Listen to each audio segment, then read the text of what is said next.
How's it going out there in Schmodown land? Schmodown Entertainment Network land. I am your host this morning, John Rocha, for another brand new episode of SEN Live. You know, Christian is probably recovering from a very traumatic weekend after those two incredible Schmodown matches. You know, I only played in it, but hey, I could recover. I'm excited to sit here and welcome everybody here. We got so much news to get into. DC Fandome blew up the world over the weekend. We're going to talk about all of that and all that we saw here with this great group of guests over there. Ben Goddard, how are you, my man? Good, excited for all the MCU news today, baby. Marvel, baby. Speaking of DC, right over there, Winston Marshall putting on his Superman shirt. What's up?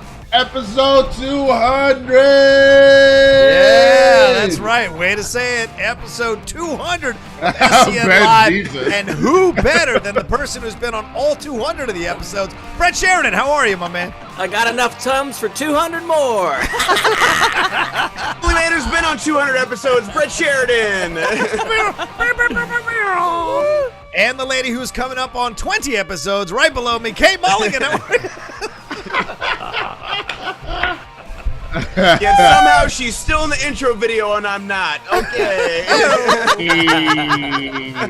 Still in the 90-day trial period. Kate Mulligan. Yeah, I don't have the health insurance yet. That's right. You're back from your trip. How are you? I'm doing good. I'll tell you what, I would be doing better if I wasn't trying to navigate homeschooling. Oh, and do it. I mean, I can't even imagine. Woo, speaking of homeschooling. This morning, yeah. Anyway. Yeah, speaking of homeschooling, RB3 is teaching film to a bunch of kids nowadays as a side hustle. What are you doing there, RB3? How are you, my man?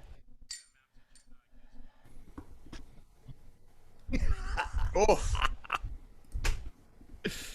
That's right. I love how on your toes you are, man. Dick already? Pants Yes, donated $20. Thank you, Hey Cheryl. gang, happy 200 schmoes now. Oh wait, wrong show. Here's to 200 more. Rocha, Brett, RB3, Mama Lion, Winston, Ben, you all are amazing. You were amazing, Cheryl. RB3 Cheryl, says you're Dick muted. Pants? Are you muted? I hear him.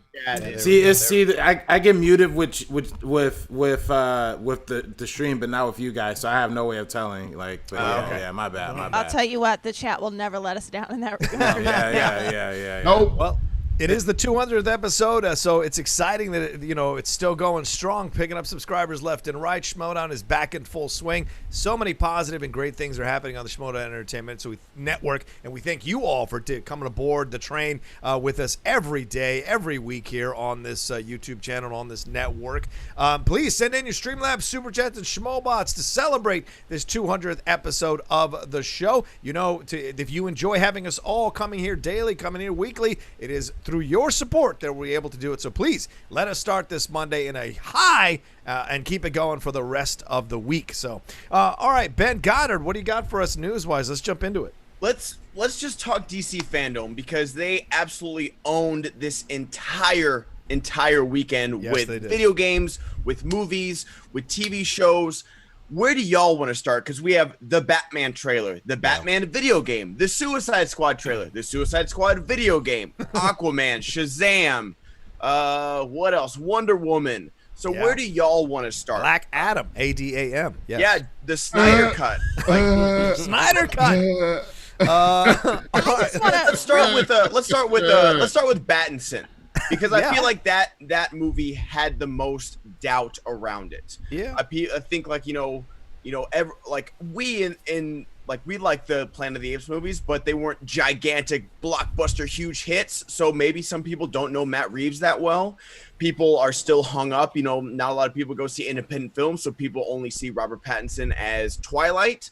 And so there was some doubt surrounding the Batman. I think that doubt is now gone. I think this trailer threw everybody for a loop. If you loved it, now you really love it. If you were on the fence about it, you love it. And if you hate it, you're at least on the fence about it. Yeah. Yo, like real talk, I instantly was sold when he was like, who? And he was just, bitch, motherfucker, pimp slap your bitch ass mother. I've never seen a GIF used more often than that punch out right there. The minute he forehanded, back slapped, and then just bitch ass motherfucker on Vengeance, I was like, okay, this is gonna be the greatest Batman movie of all time. Yeah, I was with the homies when I saw that trailer, and like literally like. And where the trailer's going, normal trailer, then that scene happens, they're like, No, brain exactly. damage, brain damage, brain damage. RB3. I was with the homie too, and we just went full black with it, like, cause it was like, hey man, who? And like, it was so sudden, like when the Joker slammed old boy's head on the pencil in Dark Knight. Oh yeah. It was so sudden. It was like, here come. Oh shit. Oh. Like, it just. Yeah, you guys, I was with the homies too, and we said, "Ooh, Me and my homies were like, that's gonna leave a mark.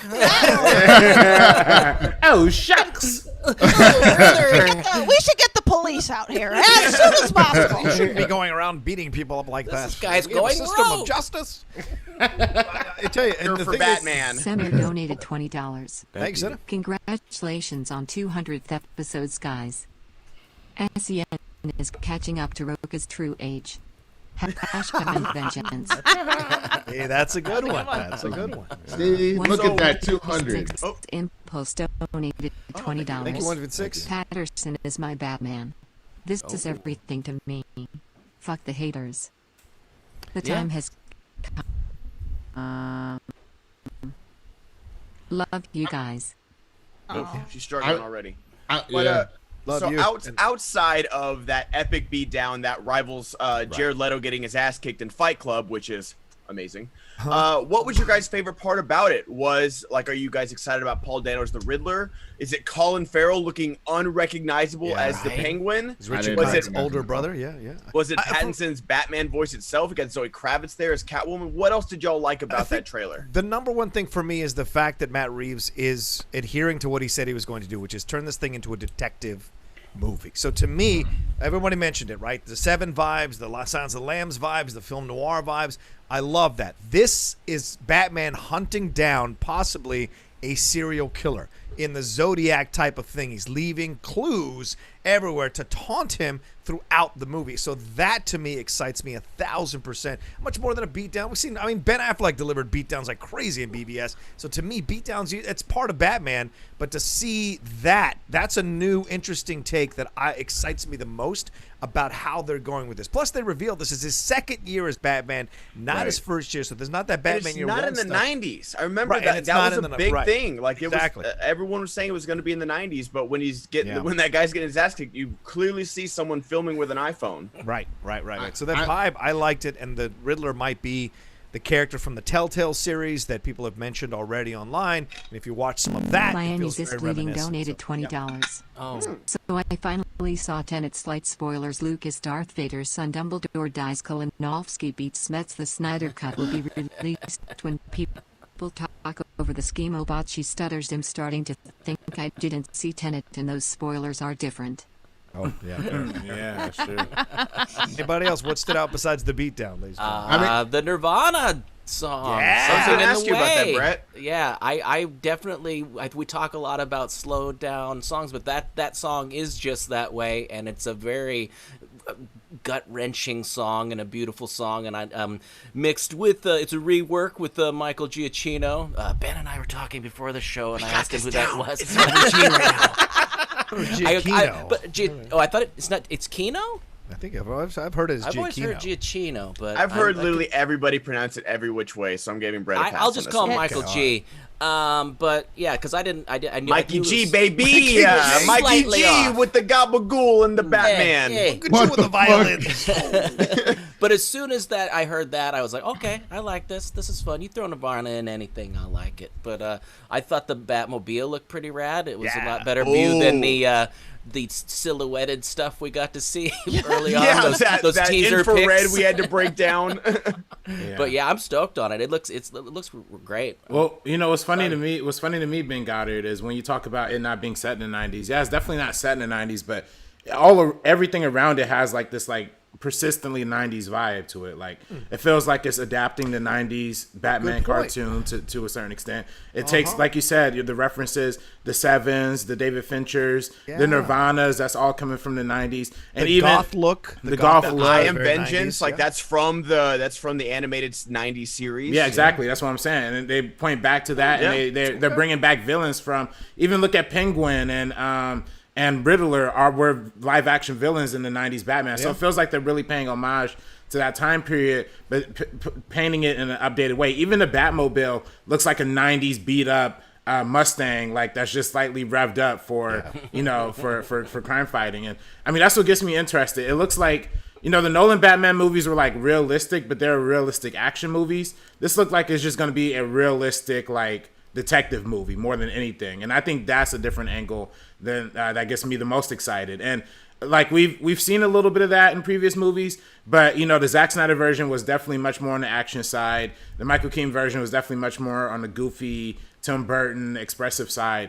So to see kind of a stripped down, gritty detective story in the Batman universe is interesting. What does make me kind of laugh though in watching this trailer is I remember maybe a month ago the DP came out and said, you don't have to worry about our Batman film being drenched in darkness because it's not going to be overly dark. Like you're going to be able to see things. I was like, okay, cool. I'm looking forward to that. I like that. And then I watched this trailer. I'm like, okay, is the brightness all the way like up? I can't see a thing. RB3's like that Joaquin Phoenix meme where he's putting on the Joker makeup, like me believing the Batman isn't gonna be dark, like putting on the clown makeup. It's like, come on, y'all, like what are we doing here?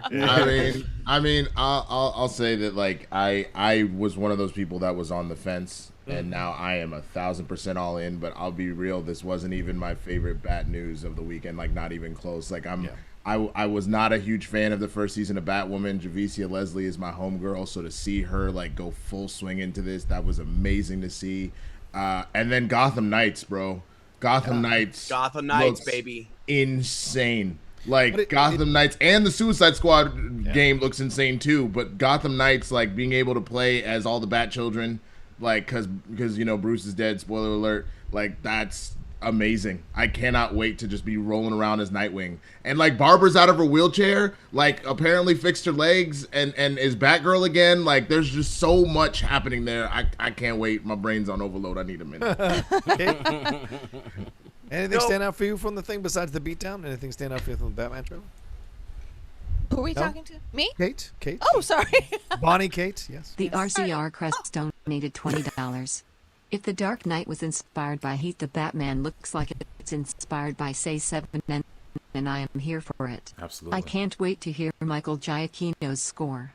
Zoe Kravitz is looking fly doing her Mission Impossible thing. In Matt Reeves we trust. Yeah, she looked good. We barely saw her in it though. Like I don't really know what to think just by the brief flashes. But I mean, I do just appreciate like just the raw editing. Like they only had like they said 25% done, and like they cut this trailer together, and it gives you enough to get some of the story. But I don't want it.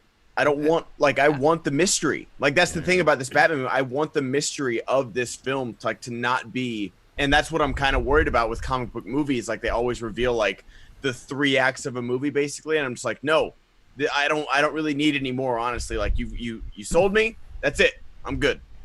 I was actually going to say, oh, I'm sorry. First of all, there's 2 things I want to say. The first is I think when Rocha's in a goofy mood, we have to have an alter ego for him. I think he needs to be like Don Rocha or something, because I can tell he's like Don Rocha. We weren't here on Friday. Yeah, I know I wasn't. Oh, well, I'm more relaxed. I had an interview earlier today. I got to tell you, when he's there's an alter ego. We got to figure out what his name is. And I'll hang out with him, believe me. I was gonna say, have we ever had a Batman, and correct me if I'm wrong, with unkempt hair? Because there was, and I know like this the makeup. You have a point. It's there's something unraveled about this Batman, and it's sort of in like that sort of like. It's sort of like that Snape hair, almost. You know what I mean? There's like an edge to this, and I know that's such a funny detail to have picked up on. But I sort of was like, God, like I think about Christian Bale, who was like just chiseled and flawless and put together, and like this, and I don't know. And like Michael Keaton had a different sort of smarminess about him. This Batman seems like he seems like he should be. Like yes. A guy that went through a traumatic experience as a kid decided to dress up like a bat and beat up criminals. Like, yeah. Right. And like I do like the fact that he's got the dark makeup on, because like that you need that. Otherwise, your eyes are just like you got the raccoon face going. So you need that, and I like that. But let's move on, because we could talk about one trailer for the whole time. Let's move on to the Snyder Cut for a little bit. Yeah. Don Rocha. Good lord. Okay. Don Rocha, do you want to start us off? Hallelujah. Hallelujah. So we had Zack Snyder using Hallelujah again, in one of his things. Cut it out. The music half worked for me, or the first half didn't, but then as the trailer went on, it started to work for me. We got to see some of the old trailer footage from Flash poking his finger through the glass, Cyborg playing football, a little bit like it seems like we're going to get a lot more Victor Stone in this movie. So we knew it was coming. It's been announced for a few months, but did this like re-excite you that it's like real? Like, did this like make it concrete for you? I mean, a nerdgasm is the correct answer. For me, at least, I lost my damn mind. Look, I was out of town, so I had to, whenever I could, like sneak away from my girlfriend to put the phone on and watch trailers. I would, and watching, oh honey, yeah, go ahead, you can get a coffee. Bang! She's like, who are you texting? You're like, no, I'm just just nerding out. You have a heart on. It's nerd heart on. Anyway, I'm watching. It's Jim from State Farm. What are you wearing, Joe?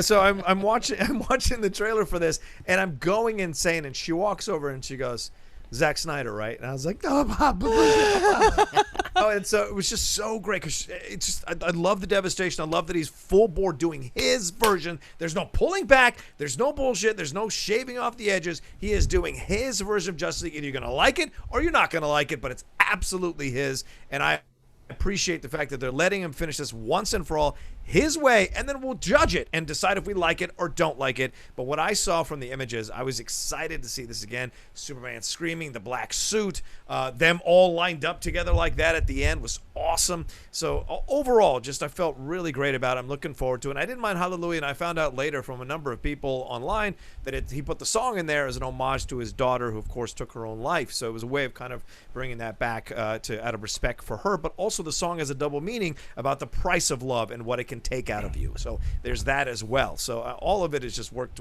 so well for me. I know there are Zack Snyder haters out there, and I respect that, but I love him. So there it is. I think you wrapped up all my thoughts exactly, Rocha. As a nerdgasm guy, I honestly started this one, and then I was hung up on the Leonard Cohen thing, and I was like, wait, Jeff Buckley did that. Oh no, Leonard Cohen wrote it, and that's where my mind went. I can only think of Shrek when I hear that song. I'm sorry. But I'm sorry that I can only think of Shrek, and that's the best use of that song is in Shrek. You're kidding. Wait, are we talking about the Snyder Cut? It's the first use of that song. I mean, I didn't know that song until Shrek. Thank you. I am validated by you. There are 4 versions. Rufus Wainwright's done a version. Yes. Yeah.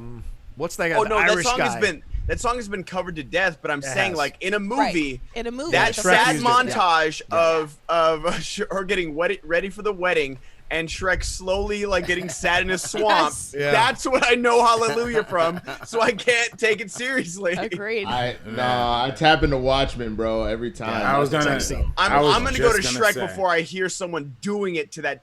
Like, that is the least sexy song on the planet. I'm sorry. That is the worst sexy Bro, I don't know. When they hit that Hallelujah and the fire shoots out the damn owl shit, that's hot. Hey, boom. That's Zack Snyder being metaphorical. Do you get it? He's ejaculating. Dude, that's what I loved about this trailer. It just felt like the Zack Snyder, love fest that I've been waiting to see my entire life. The fact that he even used this song, it's like this self-proclaimed like resolution, like the Jesus cut is coming. The Zack Snyder cut is here. The masterpiece in this weird square format that I don't understand why they released it like that. That was a little strange, but I don't know. Bro, did you not hear? It's only going to be featured on your phone. You have to watch it on Instagram. Yeah. Also, it's an hour on Instagram. 4-part. HBO Max is doing an exclusive on Instagram for you to watch, bro. And you can't even turn your phone sideways. You have to hold it up like this. Hell yeah. Yeah, Snyder Cut's a vertical video. That's how he switched it up. It's on Quibi, y'all. It's on Yeah. Quibi. It's gonna be in 2,000 episodes on Quibi. It's all Vero. It's all and ads on both sides. It's actually, guys, it's a TikTok only movie. I just hate to say it. Oh my god, it's not a bad idea. I mean, I'll be honest, because when we were doing Jay and I did a live feed of Fandom ourselves over on our thing, and when I first saw it, because I honestly had not seen Justice League since I saw it in theaters the first time, I was like, this just feels like he's just putting deleted scenes. I don't know if I hold on, let me finish. I'm with you though, Winston. I'm with you. I'm coming full circle on this. I'm gonna let you finish. I'm gonna come full circle on this, because like for me, the moment that sticks out, I remember Aquaman walking on that pier with the water splash, and I was like, this just Him littering in the ocean. Yeah, I was like, you added Dark Side and added a line for Bruce. I don't know, man. And then I went and forced myself to rewatch Justice League, which was such a long way to spend my Saturday. 2 hours exactly. 2 hours exactly. It felt like 2 Exactly. years. It felt like 2 years, my friend. Yeah. And then I was like, okay, I can already see how elements are completely different, and maybe this shot was supposed to be used for this, and it was obviously reappropriated for something else, et cetera. So I'm excited to see what the actual vision is, one way or the other. I'm not as geeked as the people that have been screaming release the Snyder Cut. Like, I'm good one way or the other, but I do see how this actually is going to be a completely different storytelling. So I'm willing, and I'm here, and I'm like, all right, I see where your gaps are here, where this is, let's do it. Like, let's go. Well, do we see it as a 4-hour miniseries or a 4-hour movie? That's the question. I see. Well, that's what I'm wondering, because Christian, he's already announced that it's gonna be fair game for Inner Geekdom. We're gonna have to study it. What? Yeah. It's gonna be in the Inner Geekdom, and I'm hoping I'm looking at it like a miniseries. It is one thing, I'm glad that he's getting his vision, but also you need to kind of edit your movies. If it was gonna be 2 parts, then that's cool, but 4 hours, it seems like a bit much. But here, turn off his mic. Yeah, go ahead. But here's my thing though. Here's my thing, and I get the hesitance, especially with the whole miniseries breakdown thing. But to me, there are some TV shows that just feel like unedited movies anyway. So I could kind of see that. I could kind of see where the idea is for Zack Snyder to be okay, I'll just do a whole 4 hours and have it be completely different, because they said they reshot 80-90% of Justice League anyway. And honestly, Winston, I almost had the exact opposite reaction when I saw the trailer. For me personally, the second I saw it, I was like, that wasn't the movie. That wasn't the movie. That was. Yep. And they made it. I couldn't remember. That's why I rewatched it, because I was like, let me actually see. Am I just because I immediately recognized that Aquaman jumping off the pier, and I was like, oh shit. So then I was like, let me genuinely go watch the original movie as it came out and see, so I can tell what the differences are. And once I did that, I was like, oh, I actually see where this is different here, so I'm on board. Well, before I was like, ugh. For somebody who's been oh, I'm sorry. I was gonna say, but for somebody who's been following it closely, and I've been watching every single Justice League trailer and everything that's about the behind the scenes for it intently, and they went out of their way to show you specific moments that were either leaked test footage or footage that was in the original trailer that they ended up completely cutting or recoloring, or they showed you clips from stuff that even Zack Snyder talked about in interviews, just random stuff. And even for me, the standout thing was the cyborg thing. Within a matter of literally 10 shots, because I counted it was exactly 10 shots. They told you a completely new, different cyborg storyline that they seem like they completely lifted out of the entire movie. And I was like, wow, that just in the fact of 10 shots, you're telling me something completely different happened in this movie. That gets me so much more excited. That I completely get on board. I saw how Cyborg, obviously the football scene by itself was enough, because they just allude to he was a football star, and then I don't know, he's a computer now, but now you actually get to see that whole thing, his whole relationship with his dad. That shit kicked in, and I got that, but there was a lot of just other things where I wasn't sold yet. And then again, all I had to do was go back and watch that train wreck, and then now I'm like, all right, I get it, I'm cool, let's go. And not just that, Winston, you got the shot of his mom in the stands, full on in the center, celebrating, and there's a lot with him and his mom that is in the original story of Justice League, and I think they're going to go into it. Plus, we got the Kersey Clemens stuff with the Flash. That was awesome. Him saving her looking up at him. So the Iris West thing is going to be a part of this as well with Barry Allen. So that excites me as well. So we are going to get his entire, which is why when you say 4 hours edit, no, I was hoping it would be 6. To be honest with you, I was ready for a 6-hour miniseries or 6-hour movie about this because I enjoy his take, his more adult take or darker adult take on these heroes. Well, yeah, I mean, go ahead, Kate. Good. No, I was just gonna say. I mean, we all know that the longer a movie is, the better it is. Just look at The Irishman. Yeah. Lawrence of Arabia is 4 hours. It's one of the top films ever made. I'm just saying. I'm saying too, like, Kate. 4 hours. You know what else is 4 hours, John? Return of the fucking King, and it's amazing. It's all right. Are we doing singles or are we doing IG? How are we doing the title? It's all right.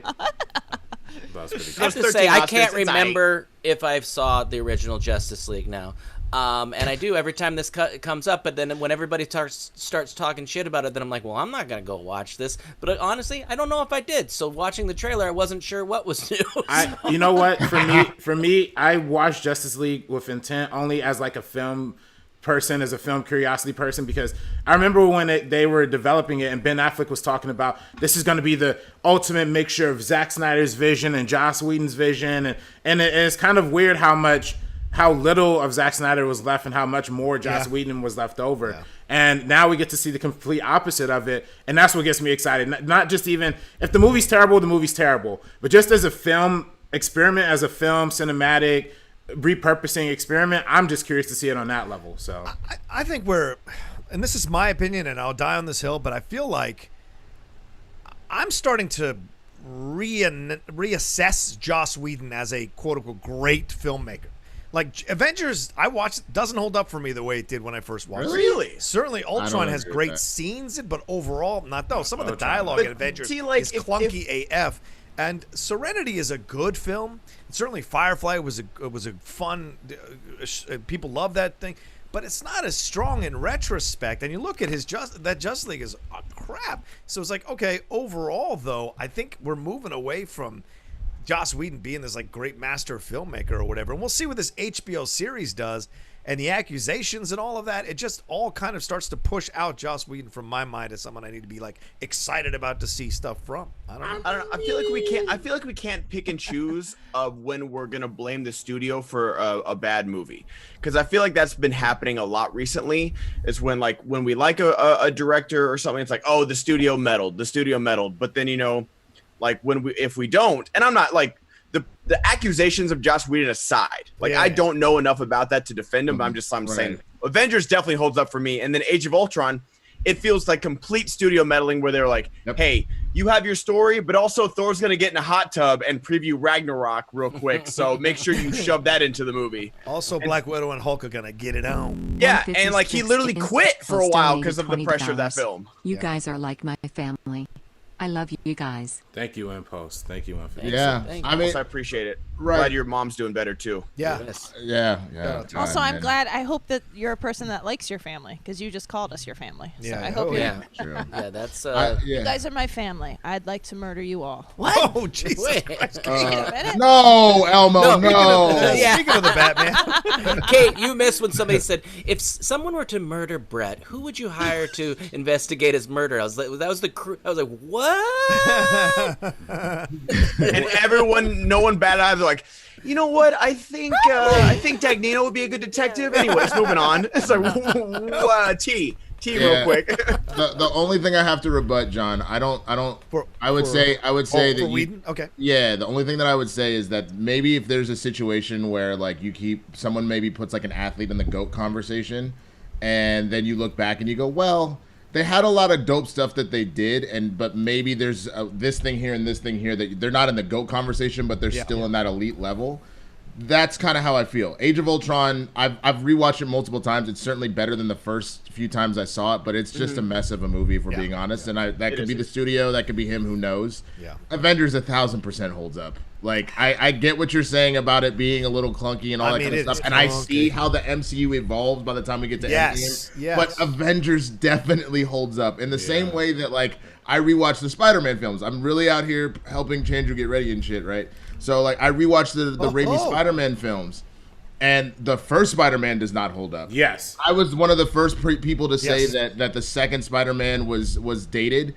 It is a little bit, but it does hold up. See, the third one is trash, as I had always felt. I had never seen it before. I finally watched it, and then he was up here talking about da da da da da da da. Did y'all see that video I retweeted of the final of the Thanos battle in Endgame with RB3? You retweeted it, and it was the funniest thing ever. Yeah, go to RB3's or my Twitter. I'll check it out. Yeah, it's so good. But long story short, if all that, like, as far as just a filmmaker, Joss is at an elite level. He's maybe not in like the great pantheon conversation that maybe he was in before for doing what he did. But then on top of that, I don't know anything about said allegations, and that's a completely different conversation. Yeah, you don't know about the Ray Fisher allegations against him? No, I know what Ray has been saying. He hasn't said anything specific about Joss other than being like he was unprofessional. He said some things about other people specifically, but he hasn't gotten full on Joss yet. So until that investigation all plays out, like I believe Ray. I think what Ray has been saying, it seems to be coming to light. Yeah. But you know what I'm saying? As far I think Whedon's like Paul Pierce talking smack on LeBron. Like, you won one championship. Like, keep it down. Well, it's, you know, but what's funny? Whedon's not talking. But what's funny when you talk about the conversation of studio interference, that's exactly what went wrong with Justice League to begin with. True. So it looks like this is finally like DC's way of being like, all right, we're past the over interference. We're past micromanaging everything. We're just gonna let the movies be the movies, and we're gonna make a Robert Pattinson Batman movie, and also have 3 other Batmen and the Flash, and then also we're just gonna do whatever now. Hamada said that. He said there will be a multiverse, and there will be standalone films, and they won't always cross over, and there's because it's a new regime, and you can't argue they're doing a great job turning that corner. They owned the weekend in a way that we've rarely seen from DC. So, I mean, you got to give credit to this new regime that's come in over the last year and a half, I think, and just kind of turn the entire thing around. So, I think they're making the right moves so far. Can I also ask, go ahead. Go ahead, Kate. Sorry. When dialogue in a movie is clunky AF. Yeah. Brett, by the way, that stands for as farts. Clunky as farts. Okay. Oh, as farts. Yeah. Oh, as farts. Clunky as farts. Farts Morning are coffee, clunky. get some clunky AF right now. But I was gonna say, I sort of always, I guess here it's a question to the panel. Okay. To what extent is the writer culpable, and to what extent is the producer? That you know what I mean? Like, if you've accepted the final draft and the dialogue is clunky, who does that fall on?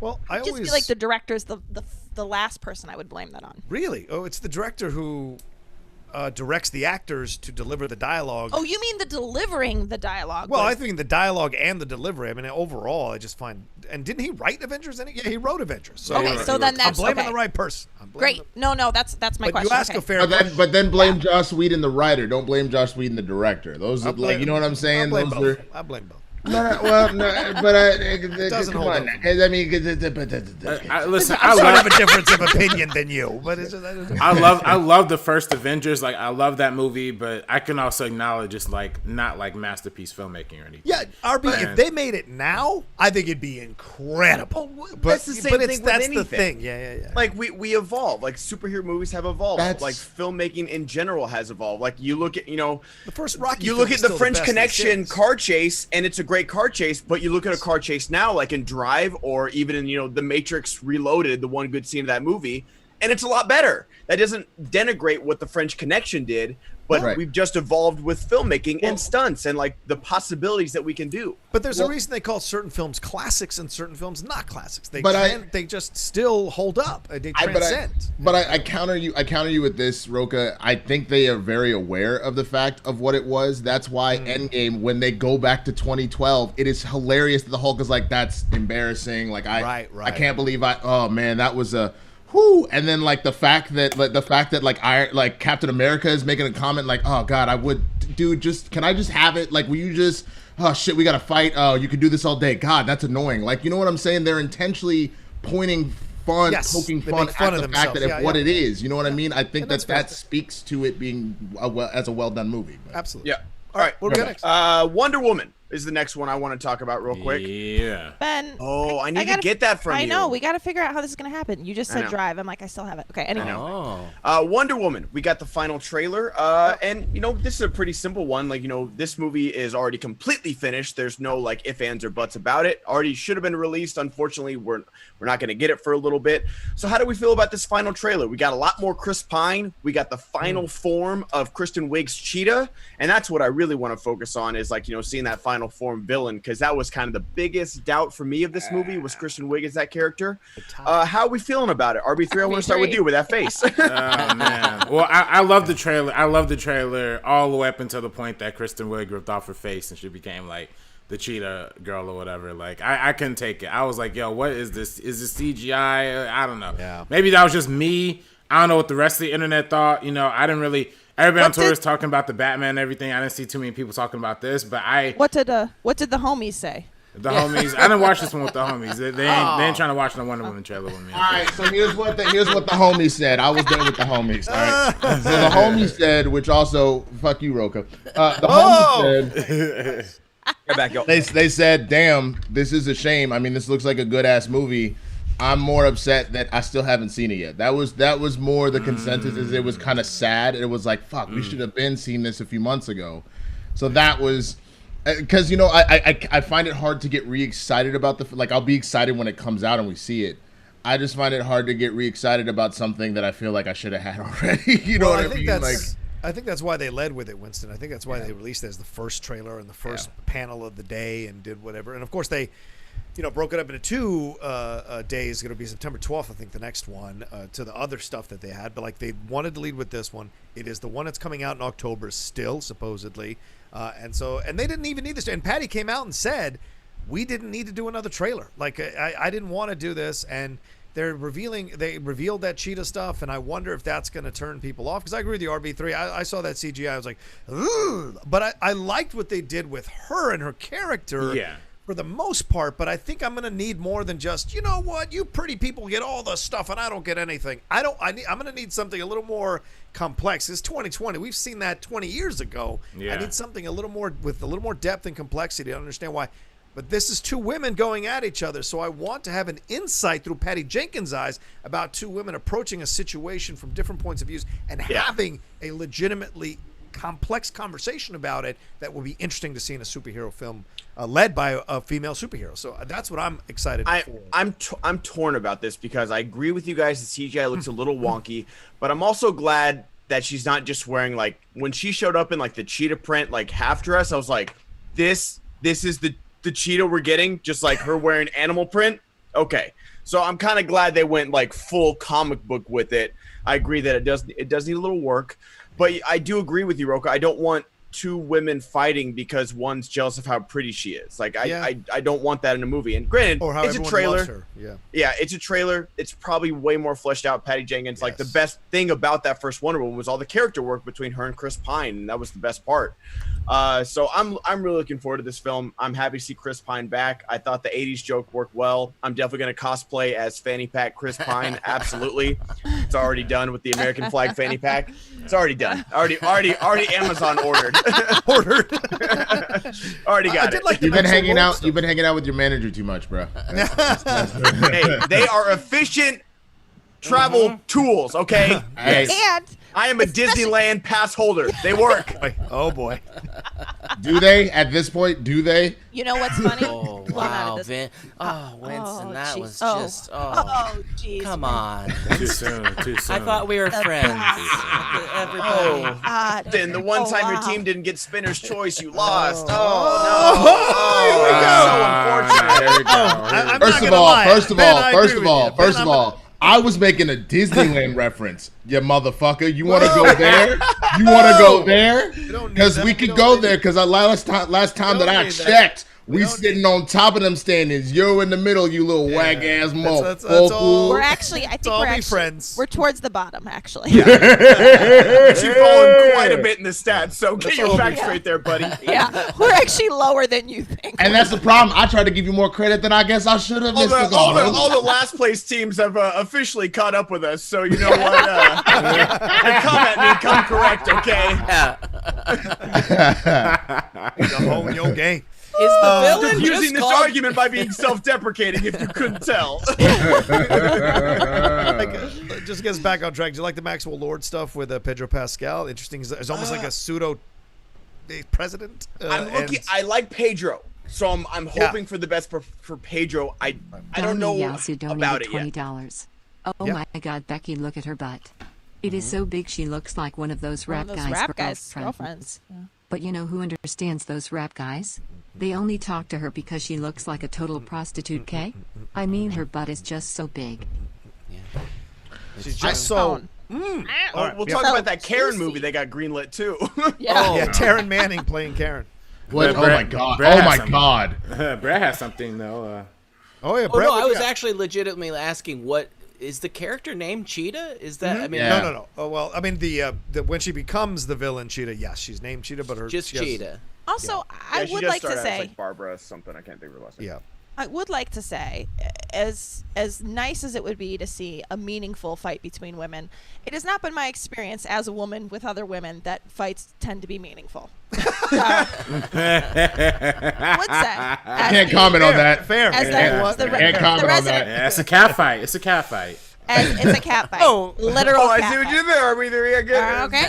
So I would say if it turns out that it was just a woman who is jealous, who is what I would not. I would be like, oh, well, this is just a slice of life, and Yo, I finally understand like when I be saying something hella black and then like drop an N-word, you're like, and that is. I can't speak Can't on say that. And maybe where I'm at right now. Maybe I'm being too unfair by asking it to cross this kind of bar, because certainly there have been many stupid male movies that have one man being jealous of the other man. Certainly Iron Man 3 is all about that, isn't it? Yeah. It's what's his face being jealous of Tony Stark because he's prettier and he's richer and he's more charming. And all Iron Man the 2. Iron Man films. Yeah, and all Iron Man the 1. Iron Man films are that. Yeah. Literally every Iron maybe Man John film is Favreau's that, not a great of a by the way. filmmaker as I thought. All three Iron Men are literally just about everybody being jealous of Tony Stark. I'll show that same Time magazine cover in every Iron Man movie. Very true. I will say I do think it's more interesting if it's more nuanced than that. Yeah, but I just sort of feel like whatever story Patty Jenkins wants to tell, like you guys know I am waiting for the full reckoning. That is what I am waiting. What's the full reckoning? The full reckoning. I've said this. I feel like I've said this before, where I'm like, I want women who have been horrible to women in this industry. Yeah. To finally have their reckoning. But all they do is cry and fire their producers, and then they can keep moving forward. That's from what I saw. That's what I saw. Oh man. What happened? Didn't they give them 5 days vacation, Roker? Yeah. So everything's good. I love some of the But anyways, back to DC. Back to comic book news, everybody. Love everybody. What are you going on to next? I'm gonna grab a drink. What are you going on to next? Let's talk about I some need a Diet video games. Coke. If it's Diet Coke time, it might get a little crazy. Oh my God, Diet Coke Roka, no! Anytime Roka gets a Diet Coke, I think of Tom Cruise from Tropic Thunder. Diet Coke! Diet Coke! Speaking of DC news, we knew somebody who worked for Ben Stiller, who needed what was called a DC Mondo, which was a Diet Coke with the correct proportion of ice. It had to be this much. Like, there was a whole thing, but he called it the DC Mondo. Anyway. Maybe that's where that joke in Tropic Thunder comes from right there. It's not impossible. Still cold. That's amazing. That's Roka's alter ego. Is And Diet a couple Coke of Baby Ruths. I'm good. Baby Ruth Roka. So let's talk before we get into video games. Let's talk about the Suicide Squad, and that'll be our last thing. And then the Suicide Squad will go into the video game. So it was basically just kind of like a roll call we got for James Gunn's The Suicide Squad, because the Batman and the Suicide Squad are gonna trip people up in Schmodown. So what do we think? Like, we got the full, not even the full roster, but basically probably all the people that are going to die within the first 20 minutes, it seems like. And I love that Sean Gunn is playing Weasel, and he played Rocket, and it's just like, it's, you know, people making that, it's like, oh, it's a shame another actor, you know, got hooked on drugs or something like that. Like, so what do we think about this? Are we excited for it after the first Suicide Squad? It seems like a totally different movie, but with a lot of the same flavors.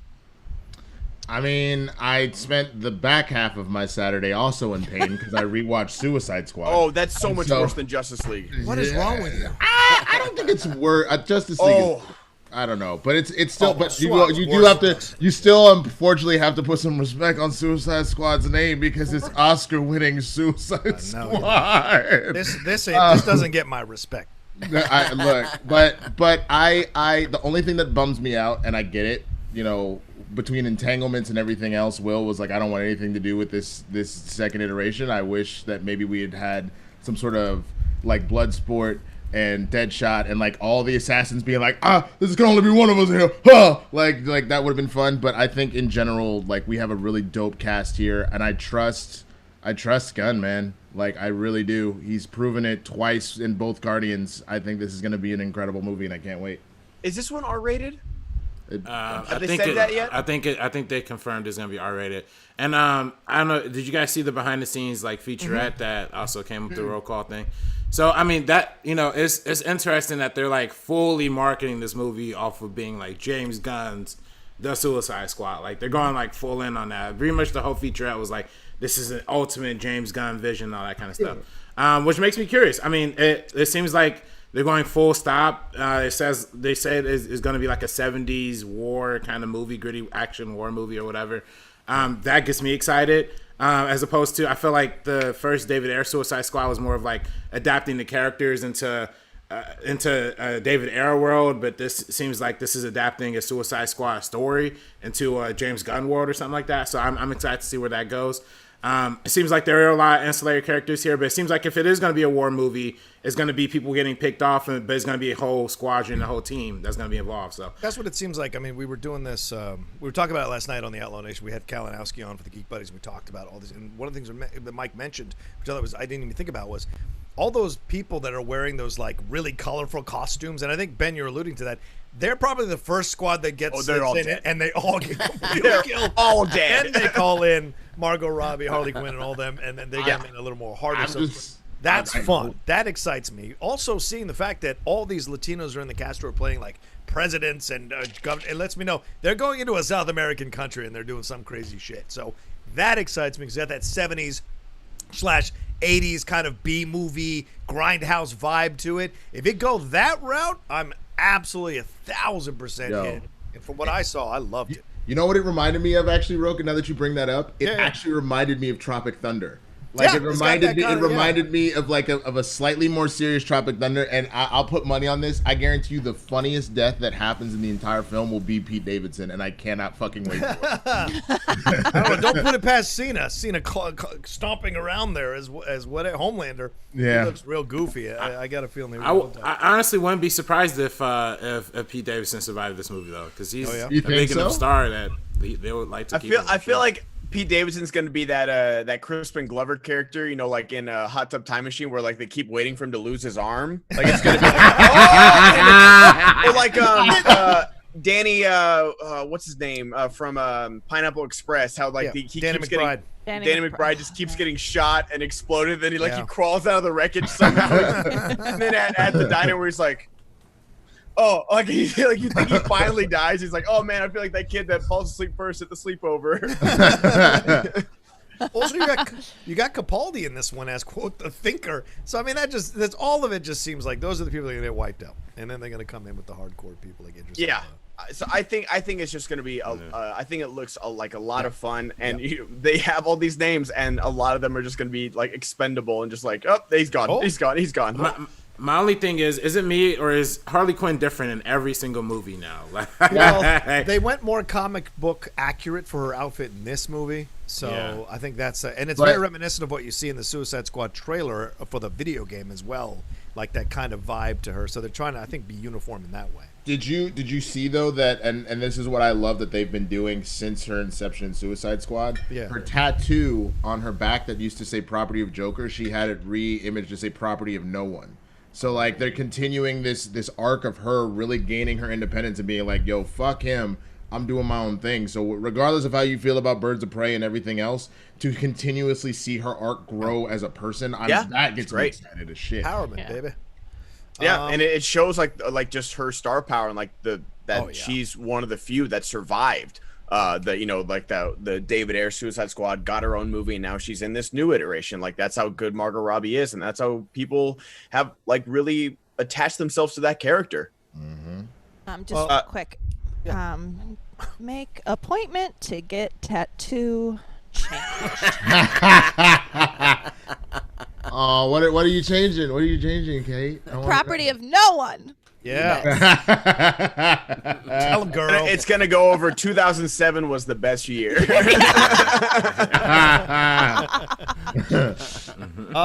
So we got the Suicide Squad. Let's go into a little bit of video games. We can touch on those real quick. We should wait. First, Ben, we're at the hour mark. Should we talk the Schmodown stuff and all that kind of? We should do a little promo stuff. Let's do a little promo stuff. Go into that real quick, John, and I'll we got ourselves a hell of a match on Friday, ladies and gentlemen. You thought celebrity matches were for fun? No, this one's for real.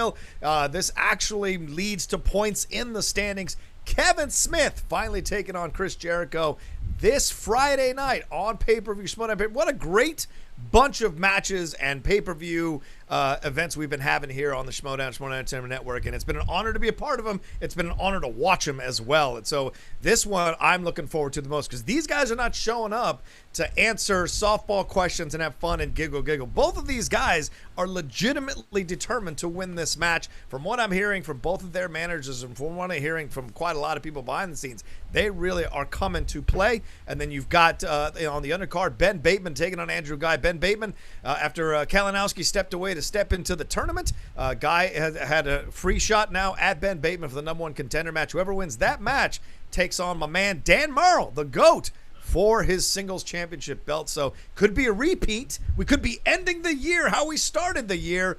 Ben Bateman versus Dan Murrell for the belt, which would be interesting and good for the faction, for us, for Finstock.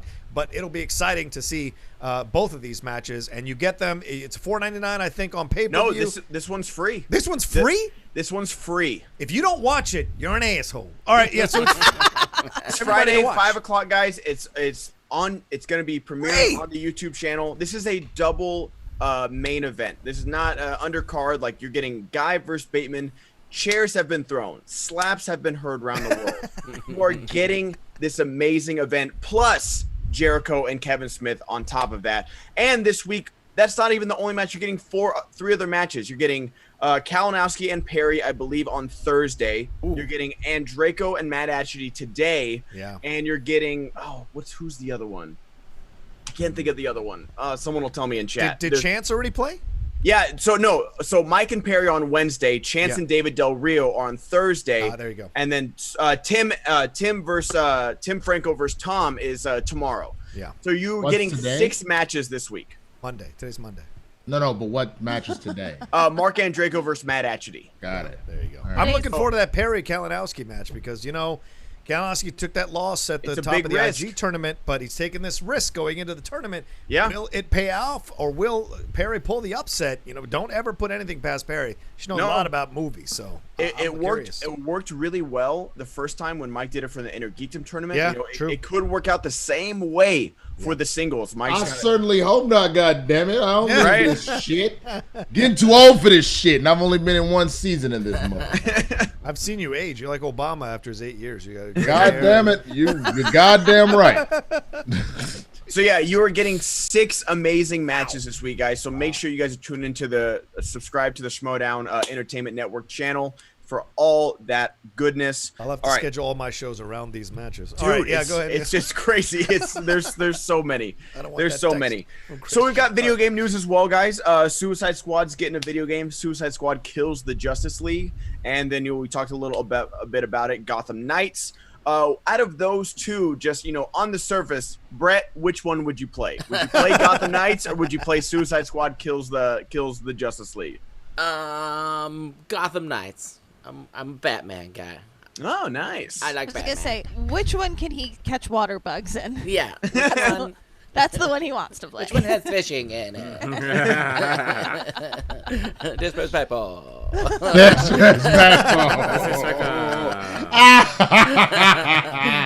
That sounded like which one has water bugs in it?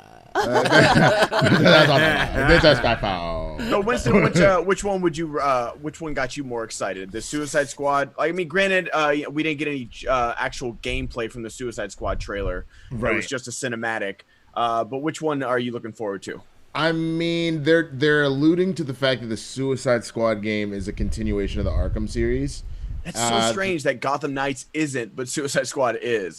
But to be honest with you, I think that they both are. They haven't really given us too many details yet about Gotham Knight, and the only reason why I think it might be, remember at the end of the spoiler alert, at the end of Arkham Knight. Yeah, he blows up the fucking Batcave, and in his speech, he's like, "If this message is playing, I'm dead. The cave is gone. You can still use the belfry if you want, but the cave is gone." So it's alluding to the fact that this is taking place after Arkham Knight. But I just Nightwing is probably my favorite. Like I have my top 3 favorite superheroes are what? Probably Black Panther, Nightwing, and I guess Batman. But so I'm just excited the idea to be able to play Nightwing just full time. That sounds amazing. So that by itself, you got me sold. So cool. Yeah. I both of these games look like a lot of fun.